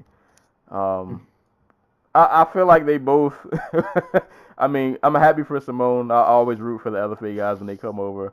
So I'm happy he got his win. But I think Vachvili probably made a ton of new fans after this fight. Yeah, it was just bizarre. This was just a very bizarre fight. But shout out to Vachvili, spam attack. Shout out to Simone, man. He put everything he had. Like that guillotine was the equivalent of like a Goku Spirit Bomb, where he has to borrow energy from everybody to make this work. And the sad part was listening to him in his post fight try to get like all the people. Like, what did he say? I hope everybody in the everybody chants my name, and they're all just booing him. Yeah, he shouldn't have went for that one. You should have known you were not in the crowd's favor. But yeah, that fight was crazy. That fight was just wild. If you go back and watch any fight on the prelims, definitely go watch that one. Actually, these prelims were alright, minus the Flair fight. These FS1 prelims were pretty fire, because this next fight was the most savage finish I've seen in a while. CR, I've been watching this dude fight for years, and I still can't say his last name. CR Bahadurzada. There we go. and Luan Chagas. CR was just throwing some bombs, man. This dude hits like a tank. So he spent the first round throwing some bombs. I got to give Chagas credit, though. That back take he did, even though he didn't get a submission, but he kind of got the round back in his favor because he was eating some shots. And then I can't remember how they ended up on the ground, but I think CR went for like a toss or something. I can't remember how it all happened, but I know Chagas kept underhook somehow. He did this crazy back take. Yeah, he swam one arm diagonally across CR's body, and then used it to go around his back and stand up, so he could swing around and take his back. Yeah, it was beautiful. It was a beautiful back take, and he ended up he took CR's back for a while. He God, what's the position called? I'm drawing a blank. Back mount? He had his, yeah, whatever you call it. he kept that position for a while, so he rode the round. I think he rode most of the round out with that position. I want to say, can't remember. Details are kind of fuzzy on this one too. But second round, CR of course throwing more bombs, but this finish just came out of nowhere. He throws a front kick, that catches Chagas, I guess, in the liver. It's a kick you see people throw all the time, but he caught Chagas like I don't know if I guess the toes caught the liver. Not the ball or the foot. Is it the ball or the foot, or is it the front half of your foot? Not like the sole, like the part from your toes yeah. down. It might be the ball. I don't know. So something like that. He caught all of that. That caught, yeah, right in the liver, and like he immediately shut down. And to add insult to injury, like Chagas was done after the kick. Like he literally folded over, and right before he hits the ground, CR just unloads an uppercut on this man that he just didn't even need to take. But hey man, Ruff didn't come in to stop it immediately, so you gotta do what you gotta do. But that was a savage finish. It's weird. Why do I feel like we don't see CR that often? Because he's fought once a year for the past 3 years, and then like before that he was gone for like 3 years for no reason. I don't remember if he was hurt or if he got fired. But he's won like 3 straight. Yeah, right? he's won 3 straight. Yeah, that's because when they said that, I was like, I didn't realize he won 3 straight because I just feel like I haven't seen him in so long. Well, the first of those 3 was the Brendan Thatch fight. Oh. Yeah, Lord. so it's been a while. Every time that's why I don't look at CR's record because it reminds me of Brandon Thatch, and then I feel some kind of way. But like, I am fully on board Bahadrzada joining the little circle of just extremely violent mid-tier welterweights, like him versus Yancy Medeiros, him versus like Mike Perry. Like those are fun fights. Those are Fox card openers, except your Fox audience probably is going to have a fit seeing him walk out with the Afghanistan flag wrapped around his shoulders. Yeah, but hey man, maybe they'll look past it if he's taking souls. I mean, the props to the crowd who was like really into it, and shouts to like those like 20 or 30 Afghanistani like fans who were there. Well, they were going hard. They were. Like this was like watching Ireland get behind Conor, but with like 30 people. Right. Like my favorite part was Bahadrzada saying, like in his post-fight interview, saying like, "Oh, Afghani fans, will be in the hotel lobby at like 1:30 in the morning. Come out, your boy." Hey man, they probably had a good time. Also, shouts to Tim Bizzle. Well, I think is this his article? I think it's his article. He wrote an article about how he interviewed Bahadrzada about going back to Afghanistan after not being able to go there.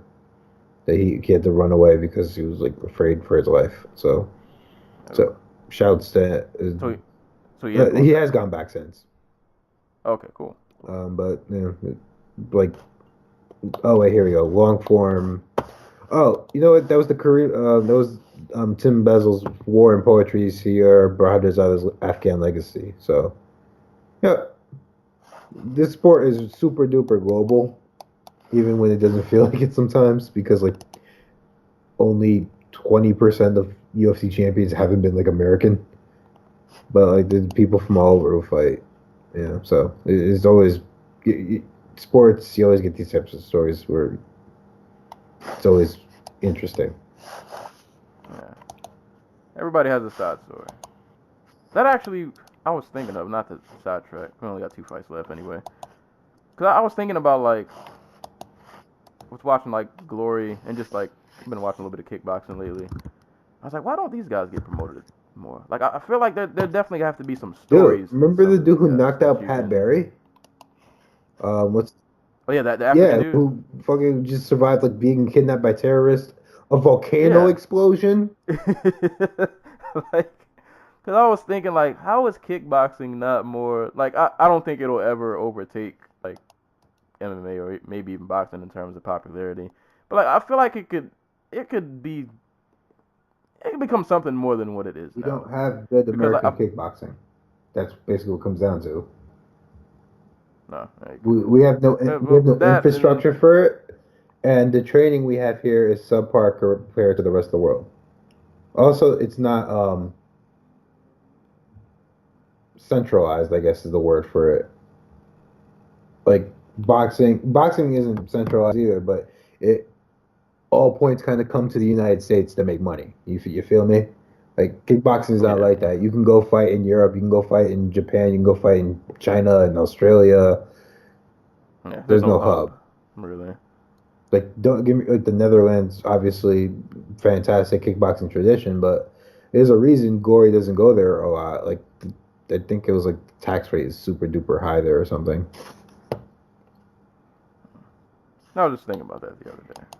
I hope one day it'll get a little more popular. Cause I'm pretty sure like I feel like the product is there, but there's no.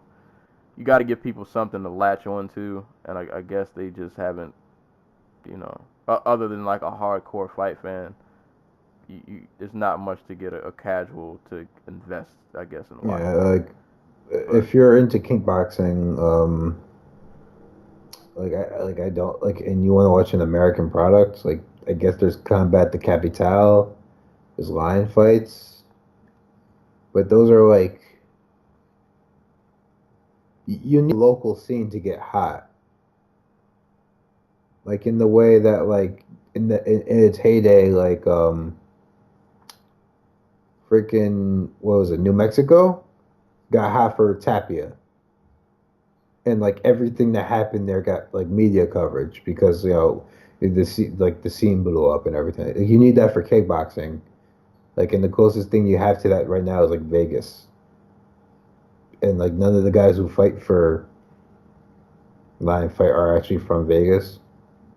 They're like nobody who actually trains in Vegas is actually from Vegas. Like a few guys are, but like you want Cleveland to get behind like Adrian Broner and Sean Porter, but that doesn't happen. Or like Terrence Crawford. Terrence Crawford's like fucking huge, and I can't remember which state he's from. Nebraska. From Nebraska. Like dude's a god in Nebraska. Like, and that helps. You get coverage. Yeah. You hope to be like a guy from New York or something, but yeah. Or Atlanta. Mostly. Well, You just need to get. You just need to get eyeballs. Like, like we need one American to come through and just rip stuff apart. It's actually interesting because I was thinking of like how promoters promote things regionally. And like there was what's her name? There's this girl who fought for Tough Enough, who was like 1-5, but she has like an interviewer's a fighter spotlight in like the Orlando Sentinel. So like you need that type of media outreach. Like if you're in Jersey and like I don't know why Ring of Combat, I don't know if Ring of Combat does like press releases, but like they should be having press releases designed for like the North. Nobody who's not from Jersey won't get this, but like NorthJersey.com and The Record and News 12 New Jersey and APP down south. Like that should be your media marketing. That's where your marketing budget should go. It shouldn't go to like these MMA websites where like, oh, we have a card. Let's go to Tapology and pay them like $50,000 so that our banner could be on the side of the website for like a week or something. Yeah. We'll see. Who is the best American kickboxer? The best American kickboxer right now? Yeah.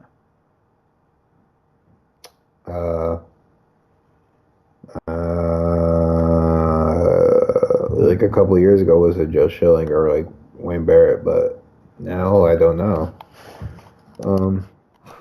Chris Camozzi. Maybe. Chris Camozzi. Like the best American kickboxer right now is in MMA. Let's just be frank. Like Raymond like I don't know. Best American kickboxer right now. It literally does. It probably is Raymond Daniels. I can't imagine it being anybody else. Tiffany Van Zust. Yeah, you could throw her name up there. Well, she lost, so I guess technically. She lost to the best. Oh no, we're still only pound for pound best kickboxer on the planet. So. Yeah, and we are only talking about Americans. So yeah, her name would be. Let's look at the liver kick rankings and see if there's one American on this whole entire list. D'Angelo Marshall, does he count? Because he's from like oh no, he's Dutch. For some reason, I thought he was from like that island nation that like the U.S. has like sovereignty over.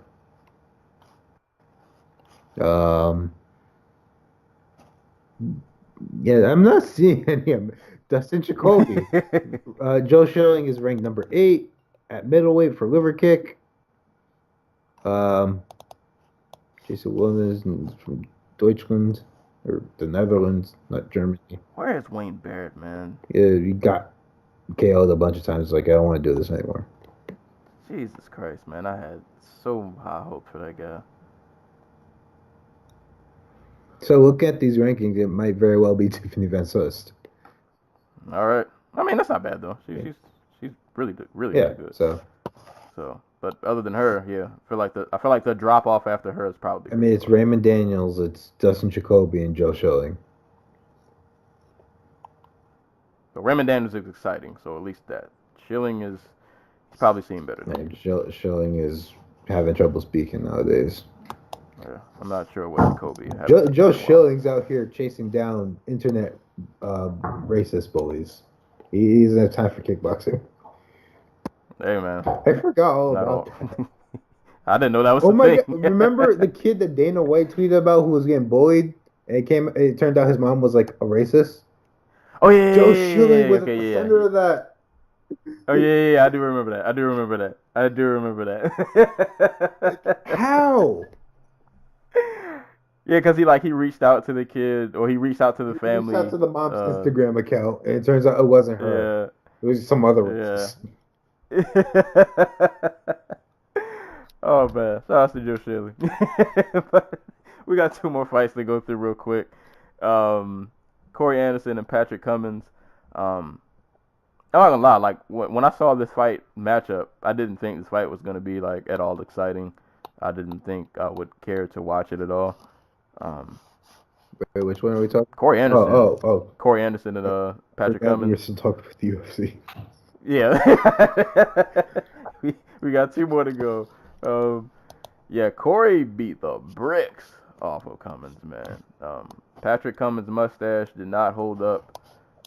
Well, I mean, he won all 3 rounds, so in that sense it held up. He didn't get finished. But it did not provide the needed protection that I think he needed. Corey, he literally outperformed him everywhere. Like, he boxed him up. He took him down pretty much at will. I want to say he landed every takedown. He might have he at least landed like 7 takedowns. He might have went like 7 for 8 or something like that. Point being, for 3 rounds. I think they got 10.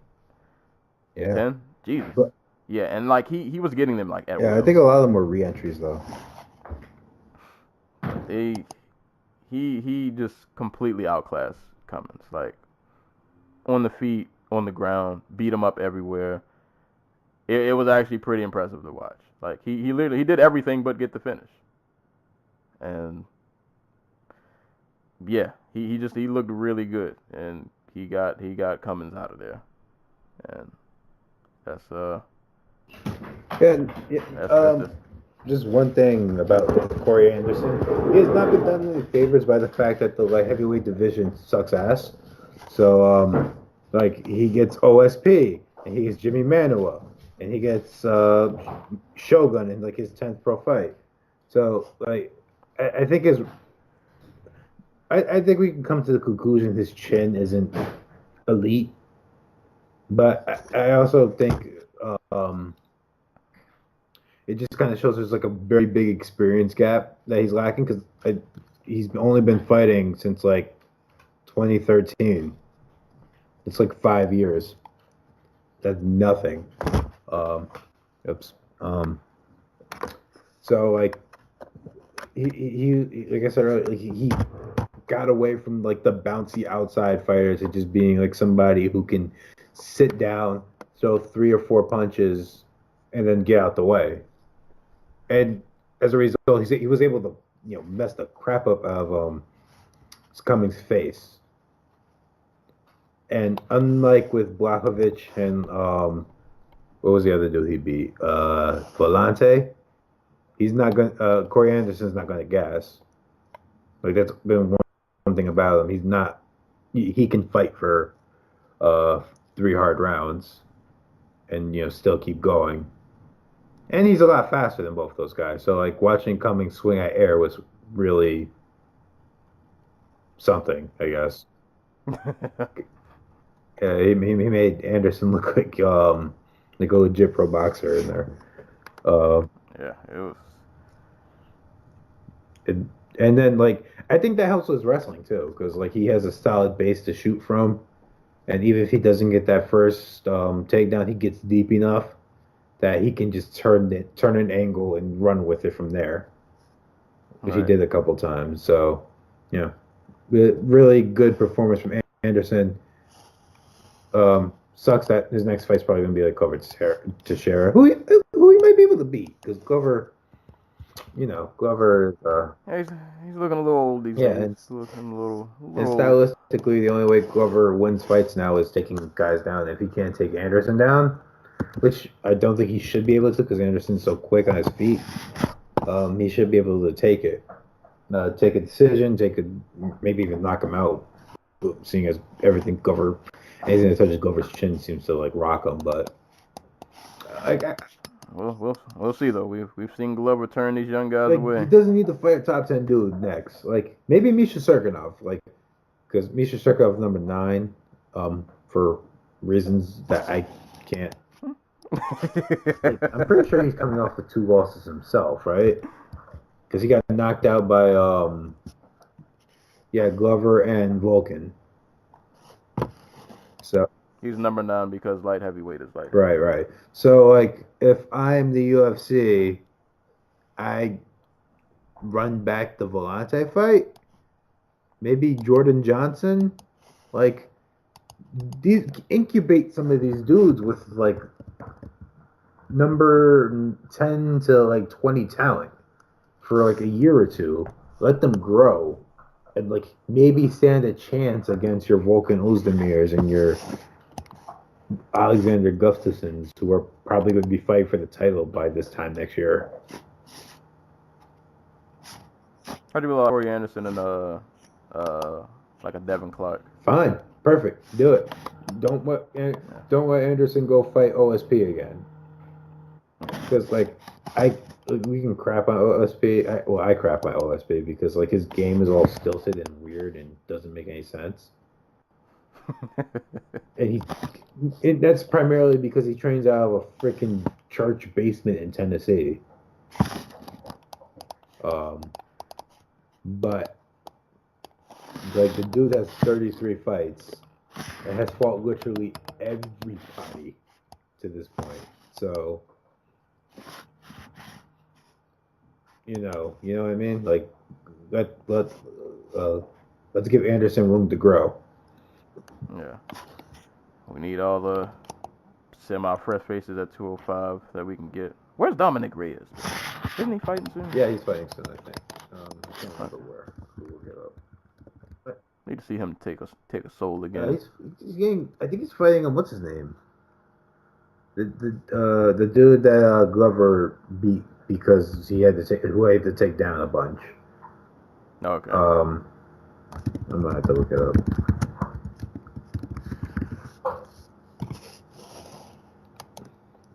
You love destroying tennis balls, don't you, Nala? My dog is over here eating the green fell for the tennis ball. He's fighting Jared Cannonier on the Usman Ponzinibbio card. Oh Lord, that might not. Right. Happen. Oh God. All right.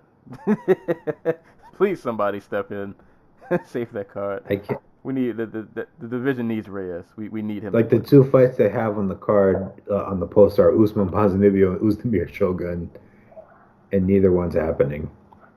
Oh. Maybe they can have Uzdemir. Not Uzdemir. They can have Usman fight Shogun. I mean, why not? At this point?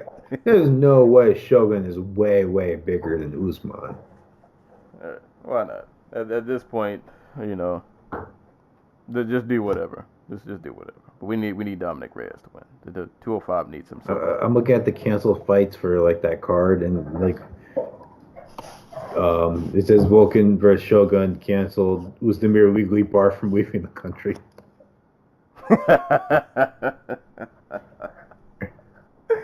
Oh man. Going on to this last fight, Tony Martin, Keita Nakamura. This is the only Fight Pass prelim fight.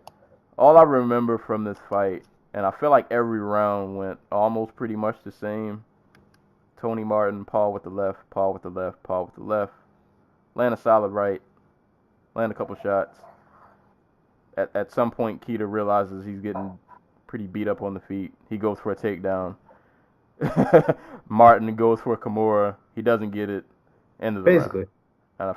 And I feel like that just repeated for 3 rounds. I was kind of frustrated watching this because I felt like Tony could have finished him, but like he was just content to kind of just stay on the outside, land a couple right hands, and defend the takedown here and there. But I'm fine with it because this is. I've said for basically since he made his debut in the UFC, because I was actually at his first fight in the UFC. He fought Rashid Magomedov. Since I saw him, I'm like, that dude should be fighting at welterweight, and this was his first fight at welterweight. So I understand not going hard for 3 rounds, trying to take it easy, just trying to coast to a decision when you think you have a style advantage. So I'm fine with it. yeah. I mean, and he looked good too. I don't want to take that away from him. Yeah, He looked definitely good fine. at welterweight. He's 6 foot tall. He'll be fine. But so yeah, that was UFC Fight Night 128. Pretty good card from top to bottom. We got some pretty violent finishes. A slacking of a main event. We got finishes that weren't finishes, but they were finishes. A lot going on. So definitely a fight, definitely a card worth going back and rewatching if you guys missed it. A lot of quality fights, lots of good finishes, good moments. So definitely go back and give it a look if you haven't. But before we get out of here, I guess real quick, we're coming up on 2 hours. But you want to go over, or you probably saw more of it than I did. I didn't. The only fight I saw on the Broner card was the Charlo fight. So I missed Gervonta Davis, which I'm really angry at myself about. And I watched the Broner fight, but I didn't really watch it. Like, I had it on, and then eventually I just kind of cut it off because I lost interest because I don't really feel any way about Broner. So I just, yeah. Just really quick before I we get into that, I'm looking at like the Google Maps for like Knoxville Martial Arts Academy. I think it's in back of a furniture store. Oh my God, it is. What? Like this is like hold up. There's this busted up furniture store called Pease Furniture, spelt with like please but without the L. Oh wait, no, this is the academy. Okay, so they didn't get rid of the furniture sign above it, so it's just like it's the kickboxing. It's a kickboxing class academy. That was formerly a furniture. That was at one point a furniture store, and the main entrance is behind where the mats are, and it looks like the shadiest thing because it's just a sign next to this this wood door that says Knoxville Mixed Arts Academy or Martial Arts Academy. Oh, actually, you know what? Before we get on the boxing, did we even talk about the TV deal? No. Let's So let's dabble in that real quick. So apparently rivals ESPN and Fox Sports are teaming up for a bid for the UFC. The two companies propose to split the UFC TV package in a move that would bring as many as 15 events to a new subscription streaming service, ESPN Plus. According to the sources with knowledge of the proposal, ESPN signaled that it would be willing to part with $120 to $180 million per year to add Endeavor-owned mixed martial arts league to its collection of live event rights. Fox, which currently pays $120 million per year UFC rights, would be willing to see that the number increase to a little more than $200 million. Fox's current package includes 4 Saturday night fights per year on Fox Broadcasting, a number of fights on blah, blah, blah. A joint bid with ESPN would see Fox total number of events decline slightly. Representatives for ESPN, Fox Sports, and Endeavor declined to comment. ESPN Plus launched last week at $5 per month with a mix of content including select baseball games, NHL games, and other market MLS games. UFC could mark the first significant deal with for Kevin Mayer, who was recently promoted to run the direct-to-consumer unit at ESPN company, parent company Disney. Yeah, no. So I'm calling bullshit on this, like straight up bullshit, because there's no way this is happening without.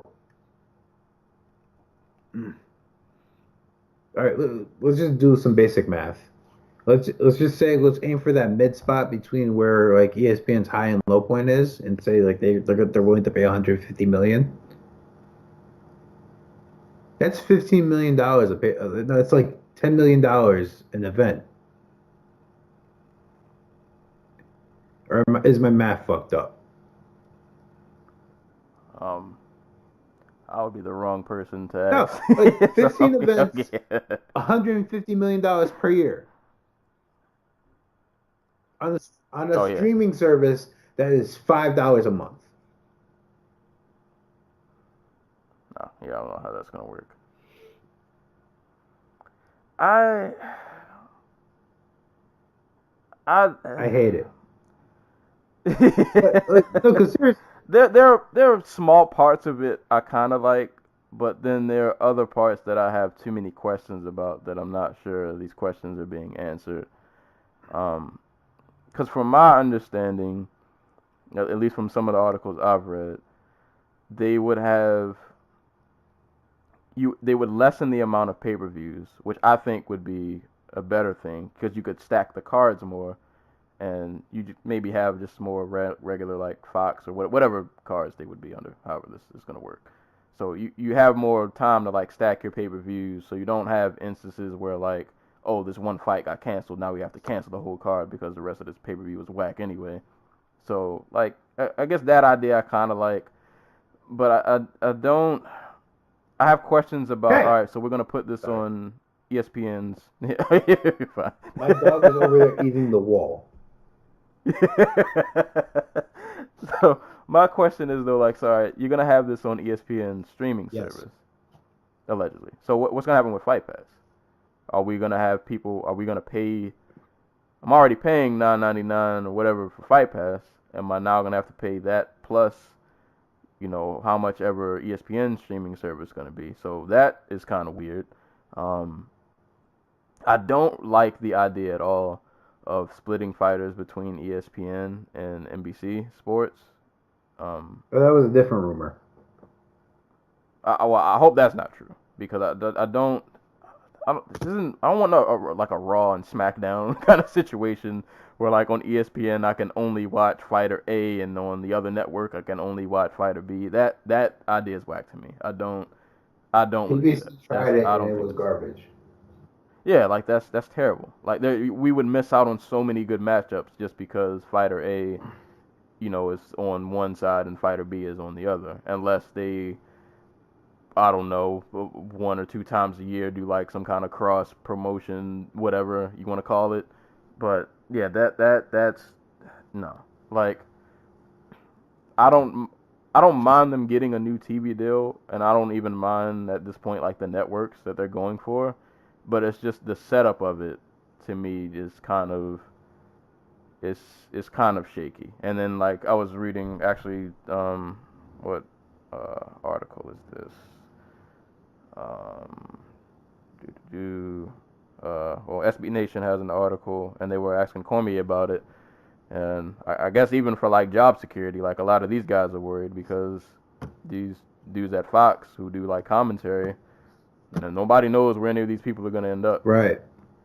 So it's like, not only are you affecting fighters, you know, that like these are real people. Like a lot of these people could potentially just end up out of a job because I don't think ESPN is going to bring everybody on. So some of these, commentators. In theory, they could still be on Fox because like Fox is still having cards, but they're just having less. Which I honestly think means that Fox would just stop having like the UFC on Fox cards because they never wanted those in the first place, and they're all like tanking in the ratings. So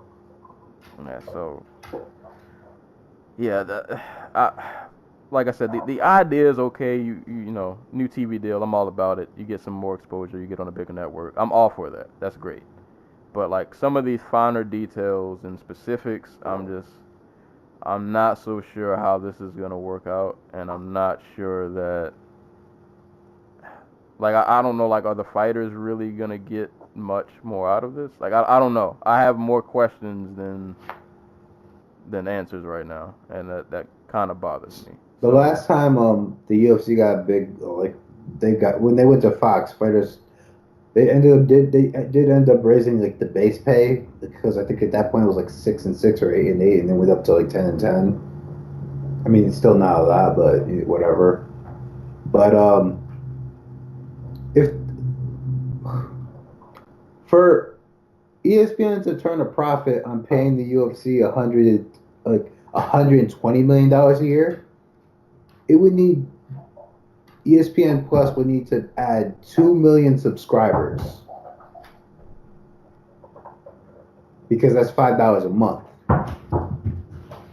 So the UFC would have to add for it to be successful for ESPN Plus, it would have to add $2 million, 2 million subscribers immediately to their service, and keep it there for like a year. And the thing is, like, I would say that could work, but from what, and I could be wrong, and anybody can correct me if so. From what I've seen from like ESPN Plus, it's not a lot of great. It's garbage. Yeah, like it's not a lot going on the ESPN Plus right now. Not a lot that's gonna get you 2 million people that will consistently stay around. Look, like, that's just what they pay for the UFC. That's what they would pay for the UFC, I should say. You feel me? So like, yeah. The UFC doesn't even have 1 million people paying for Fight Pass. It's like, it's in the 6 figures, but like on the lower half of the 6 figures. Like I don't think it's over 500,000. I think it's like I think at its highest point it had like 400,000 people with Fight Pass. I think that was what the rumor was. I could be wrong. That's Joey about it. What this feels like is, and not to mention like, okay, Fox Sports would lower the amount of cards they have. ESPN would take on 15. Like the UFC runs 40 shows a year already.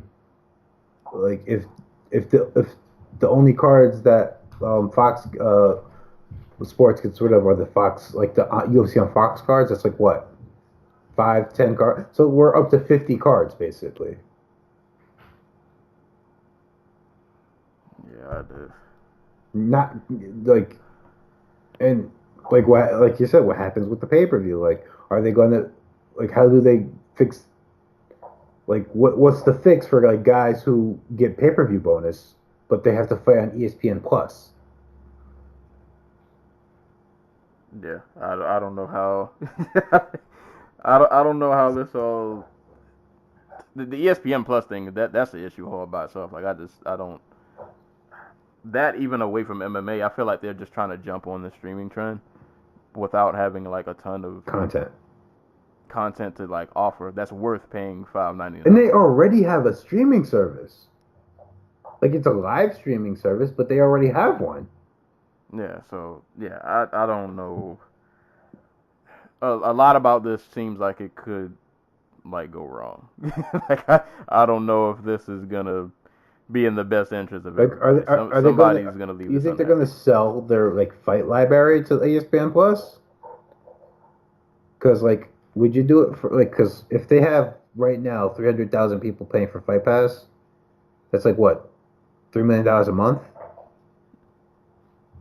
times 10 times 12, because I can't do basic math. It's like $36 million.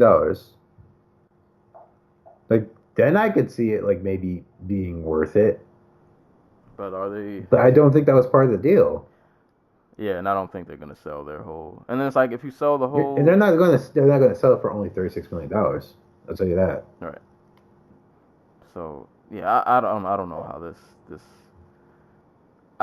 Like I said, the idea of it's cool, I guess, but I wish they could just be on one network. I don't get why we have to split between two, but I guess they were saying something about like production costs and for the companies it works out that you split it between two. But I feel like for us as fans and probably fighters too, you know, we might not get the best end of this. I mean, we're talking about fans who couldn't like. We still get fans who are like confused over Fox Sports 1, Fox Sports 2. Right. Like, I remember the days when like UFC was like I say this like it's a long time ago, but like do you remember like when the UFC had Versus?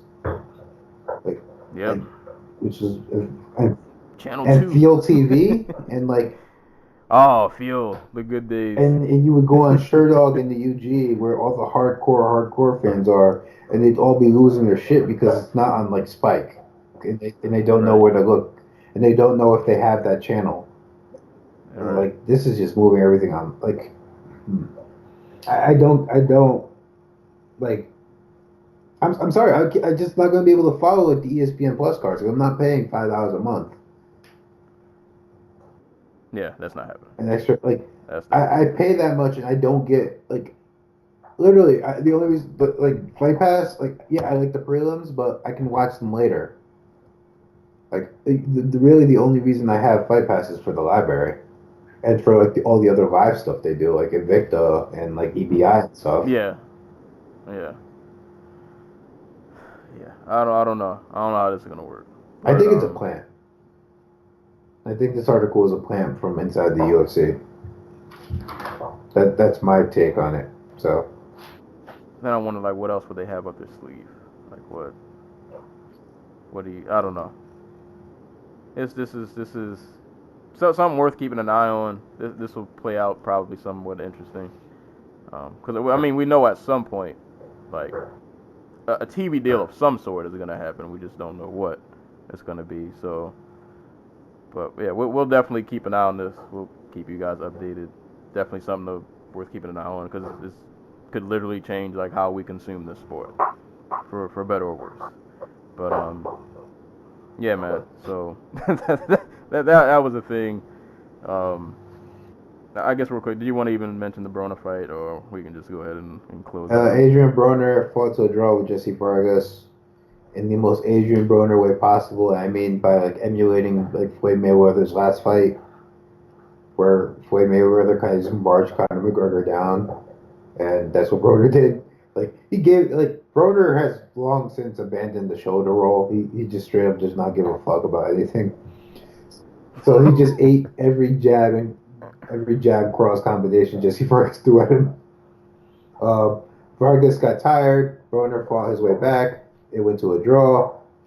Broner proceeded to make an ass of himself in the post fight, saying, look at his face, I won the fucking fight, y'all trying to rob me, blah, blah, blah. Vargas fought back. It kind of seemed like they were both just angling for a rematch, and they both kind of knew it, because they were kind of smiling after the fight and like talking to one another. But the real meat of that fight was the pre-fight conference, or the press conference on like Thursday, I think it was, where like, do you know who Larry Ellerby is? I remember the name. Floyd's. He's the president of like CEO or spokesperson or whatever for Mayweather Promotions, and he's kind of like Floyd's like. I was gonna say like Floyd's version of Michael Cohen. Like he's the fixer. Like there's a story of like Ellerby going down to like Adrian Broner. Was it Adrian Broner? I can't remember who it was now. He basically ran up on some pro fighter's gym with like a bunch of hoods, and like just like held him at gunpoint and like was just dealt with him. He dealt with him basically. I can't remember what that story was. He basically slapped some dude around or whatever. It's Leonard Ellerby. My bad. I don't know why I thought Larry.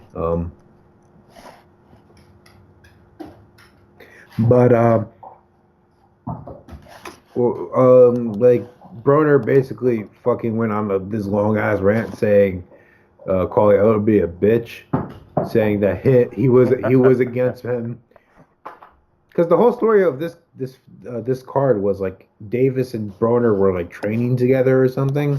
Like Broner's a weird dude, man. Like he seems to make and break up with friends like that, depending on like I don't know the day of the week. Like he made fun of Jesse Vargas who was his opponent, by the way, for losing to Bradley and like Pacquiao, and like said nothing about the fact he got his ass beat by Maidana or Mikey Garcia. Just like complete and total meltdown, like in the most Adrian Broner fashion possible, like not like the world's like cocky, but like it was an okay fight. Like I don't know what else really to say about it, except I thought Vargas probably should have edged it out. But yeah, someone's been needed to sit down with like Broner and just like get the man a therapist or something. Yeah, My favorite part though about the fight was after the first round, it was pretty clear Broner wasn't doing what his corner told him to do.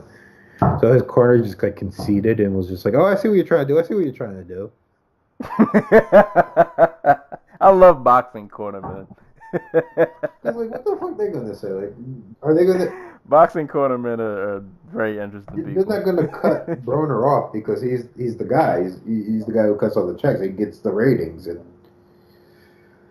I see what you're trying to do. I see what you're trying to do, but.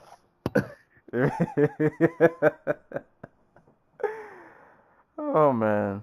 I guess before we get out here, I gotta give a shout out also on the same card. Well, we mentioned it earlier, but Jamar Charlo defeated Hugo Centeno Jr. Second round TKO. He mauled him in the second round. It's pretty vicious. And shout out to the hometown guy, Gervonta Davis. What's the guy he fought? I'm gonna guess this is Jesus Cuellar.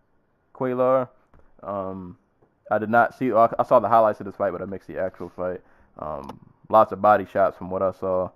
I think he dropped him in the third. I want to say He dropped him in the second and the third, I think, or first and third, I think. Could be wrong.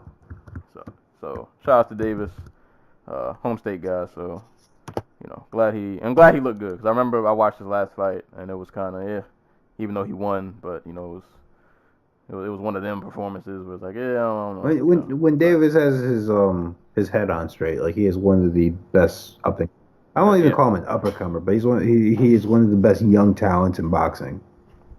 Yeah, dude is he's really really good.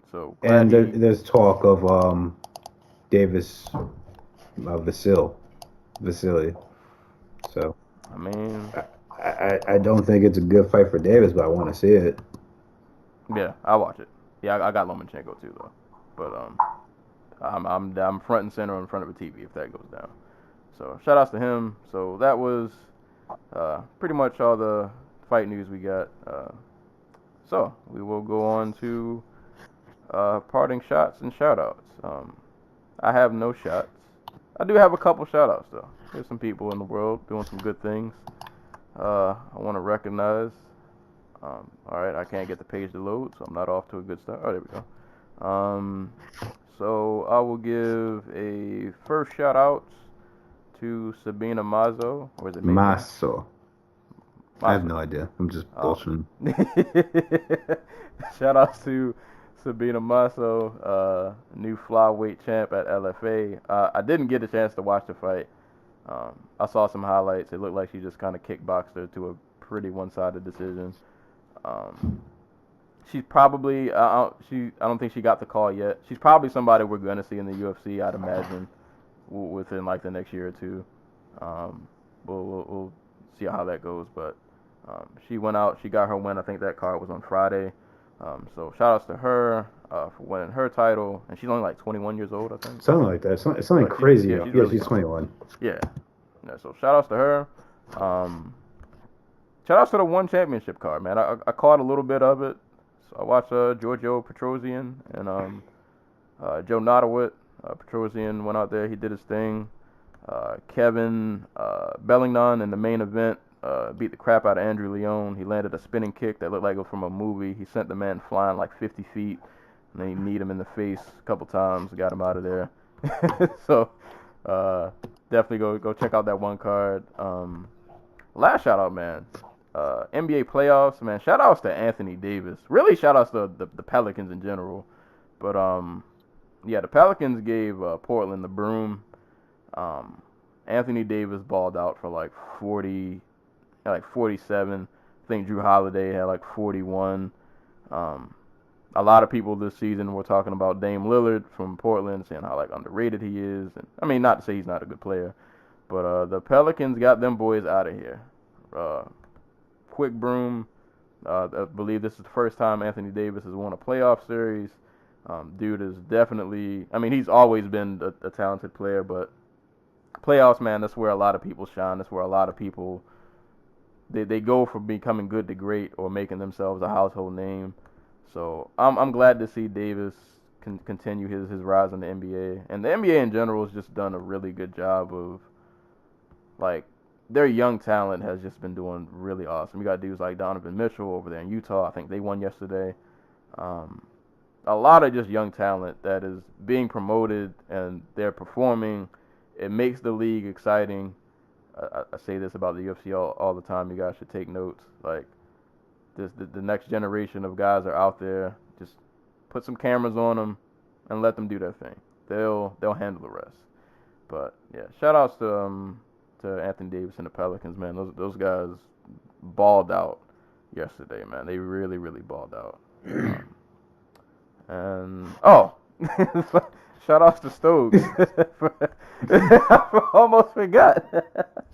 Shout outs to Stokes for sending us his professional I guess that was high school. You know, all right, we won't put them on blast, but you know, Stokes has some underground fights going on, you know, in a certain part of the His world. backyard.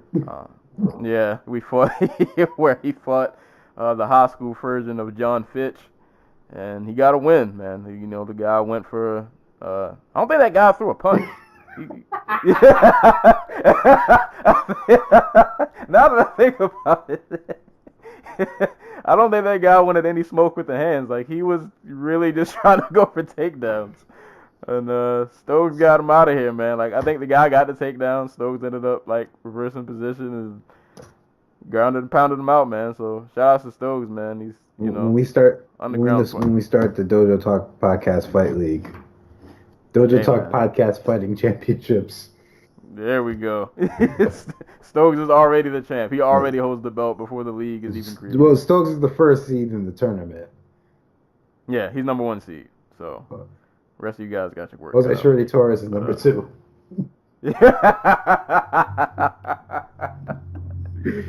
Oh, I mean, he has if the UFC's not gonna sign him, he has to fight somebody. There we go. Yeah, we will got welcome him with open arms.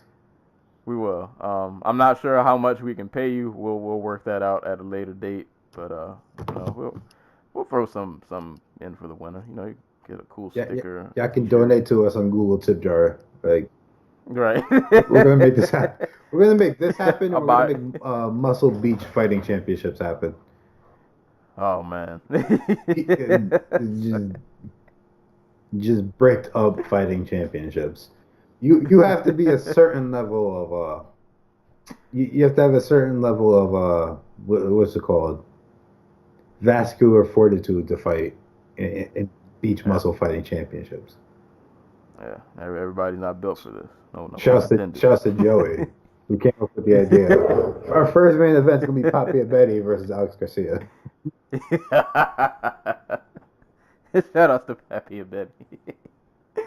But yeah, I don't think I have any. Do I have any shots? Somebody's probably pissed me off this weekend. I can't think of them right now. So you guys dodged the bullet, whoever you are. I'm pretty sure there was somebody who got me angry this weekend. But yeah, I'll just end with shots. Well, I'll end on a positive note. All right. What is this? No, this is nothing. Shouts to Naoko Fujioka, 5-division world champion, who got honored in Ring Magazine, which is really rare. So, you know, shouts to her. And like you said, shouts to all these young dudes just fucking killing it in the playoffs because they've been making this fun. Like, the last few years have been Steph versus LeBron. Now, like, freaking Ben Simmons is out here just bawling his fucking brains out. Anthony Davis looks like the best player in the league. Like, even Drew Holiday, like, dropped like 41 points yesterday or something. So, you know, Joel Embiid is with the broken face out here putting in work.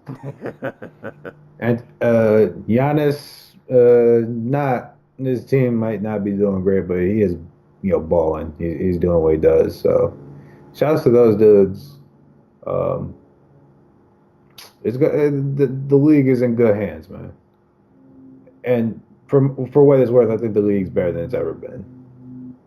Definitely. Athletically, at least. Like, I saw the '90s, man. Y'all can't convince me Jordan played better competition. You just pissed off. You saw that thread, right? With the guy went through all the people who Jordan played in the playoffs, and they always had like the geeky looking dude guarding him. I mean, this dude, like I love Jordan as much as you can love a basketball player, but come on, like. This dude didn't have a 6'11" Greek freak guarding him. He had, like, what was homie's name who was guarding him when he made that shot? Oh, man. That thread was hilarious. He was out here getting guarded by, like, chess players or something. Like there was one play where like he literally like he palmed the ball and put it above his head, and the guy just tried to swipe to get the ball, but he was too short. Exactly. Like y'all can't tell me LeBron would have not been posting like 40 and 10 in the 90s playing against those dudes. Oh, shout out to D Rose too, man. Quietly in Minnesota, like putting in work in the playoffs. Yeah, man. And his knees are still working. As long as they work, he's a good player. Yeah, man. And they stop. He's immortal. Yeah. Oh man, I really feel like I had a shot, and I can't. Let me leave people alone. Let me end on a good note. And all this negativity out here, man. We started with R. Kelly, and we. Oh yeah, he got the shot. Yeah, he got. And we ended with like positive basketball news, which is good. But it says a lot because I'm a Knicks fan. But again, I never expect them to be good, even when they are. So. Should throw a shot to everybody putting out albums that I can't keep up. I mean, that's your fault. You need to make time. At some point today, if I'd have done my due diligence, but before you guys hear this podcast, I should have an album review episode up. So that means if you clicked on this and there's no album review episode up, I have not done my due diligence as a podcaster. I'm sorry. Remember our Wu-Tang conversation? How about you guys? So, fourth disciple accuses RZA and his brother Divine for not paying for work for over 20 years. Jesus Christ.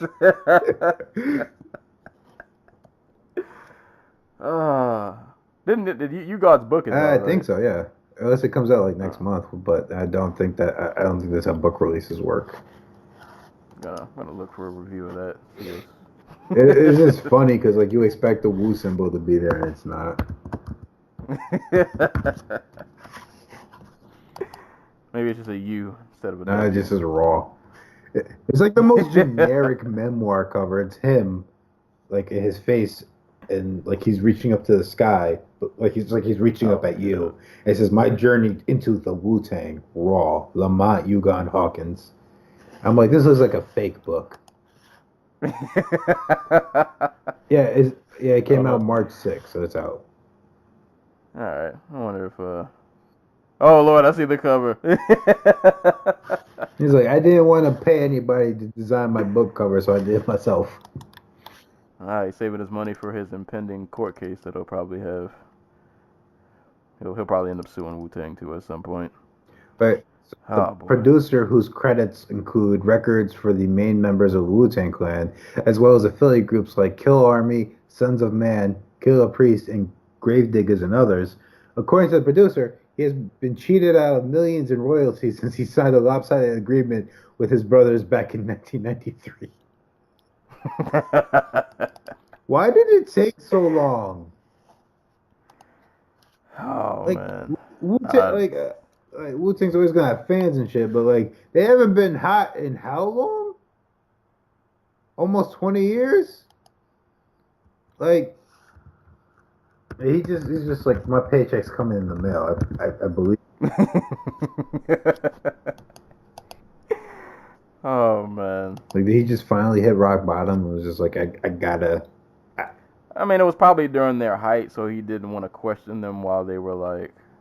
I feel like Wu-Tang, no matter how, even if they're not in the public's eye, they're just one of those groups that, like, I feel like if you go against them, that people automatically go against you just because they love Wu-Tang. So maybe he just didn't want to be outed. Then they got like 50,000 people in it. And I can only imagine what that looks like. It's like a Wu-Tang reunion, and it's just like all the like fucking Killer Bees and. Yeah, like you go against them, that's an uphill battle. You gotta fight everybody. Yeah.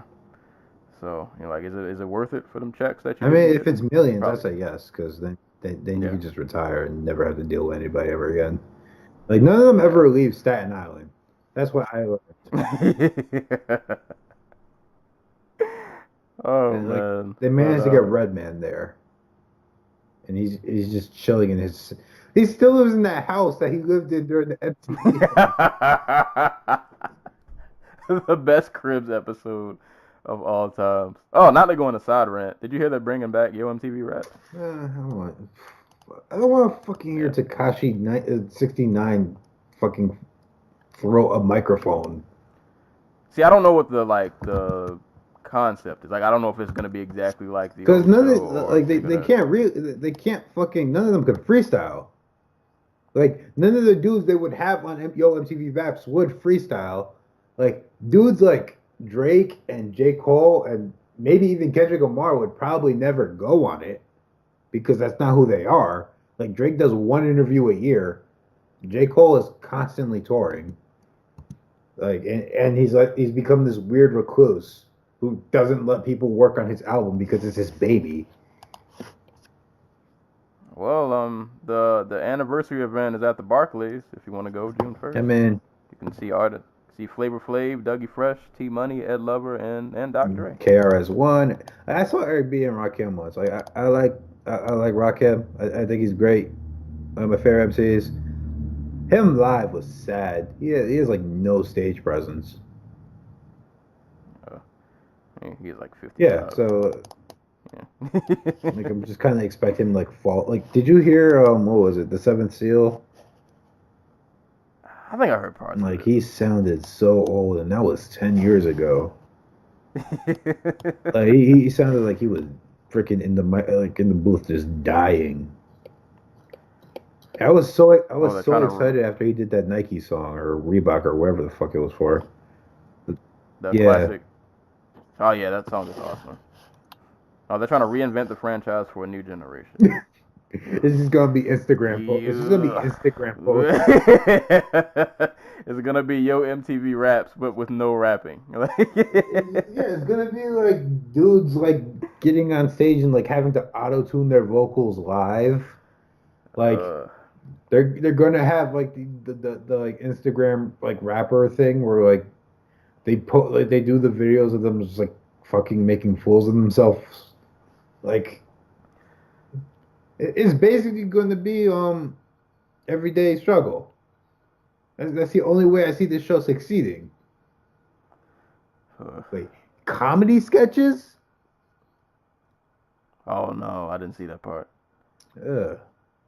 All right. On that note, we're gonna get out of here. As always, this podcast can be listened to on YouTube, SoundCloud, iTunes. If you're on iTunes, please rate and subscribe and leave a review. You can send questions to dojotalkpodcast@yahoo.com, or you can send a question to me at Twitter. You can follow me at Serial Sensei. You can hit us up on Facebook. Just go to Facebook, type in Dojo Talk Podcast. You can find us there also. And yeah, that's it. So thank you guys for listening. Remember, share the episode, share with a fight fan, all that good stuff. But we are signing off for today. As always, anytime people are being punched in or kicked in the face, we will be there to talk about it. And hopefully we catch you guys soon. Peace.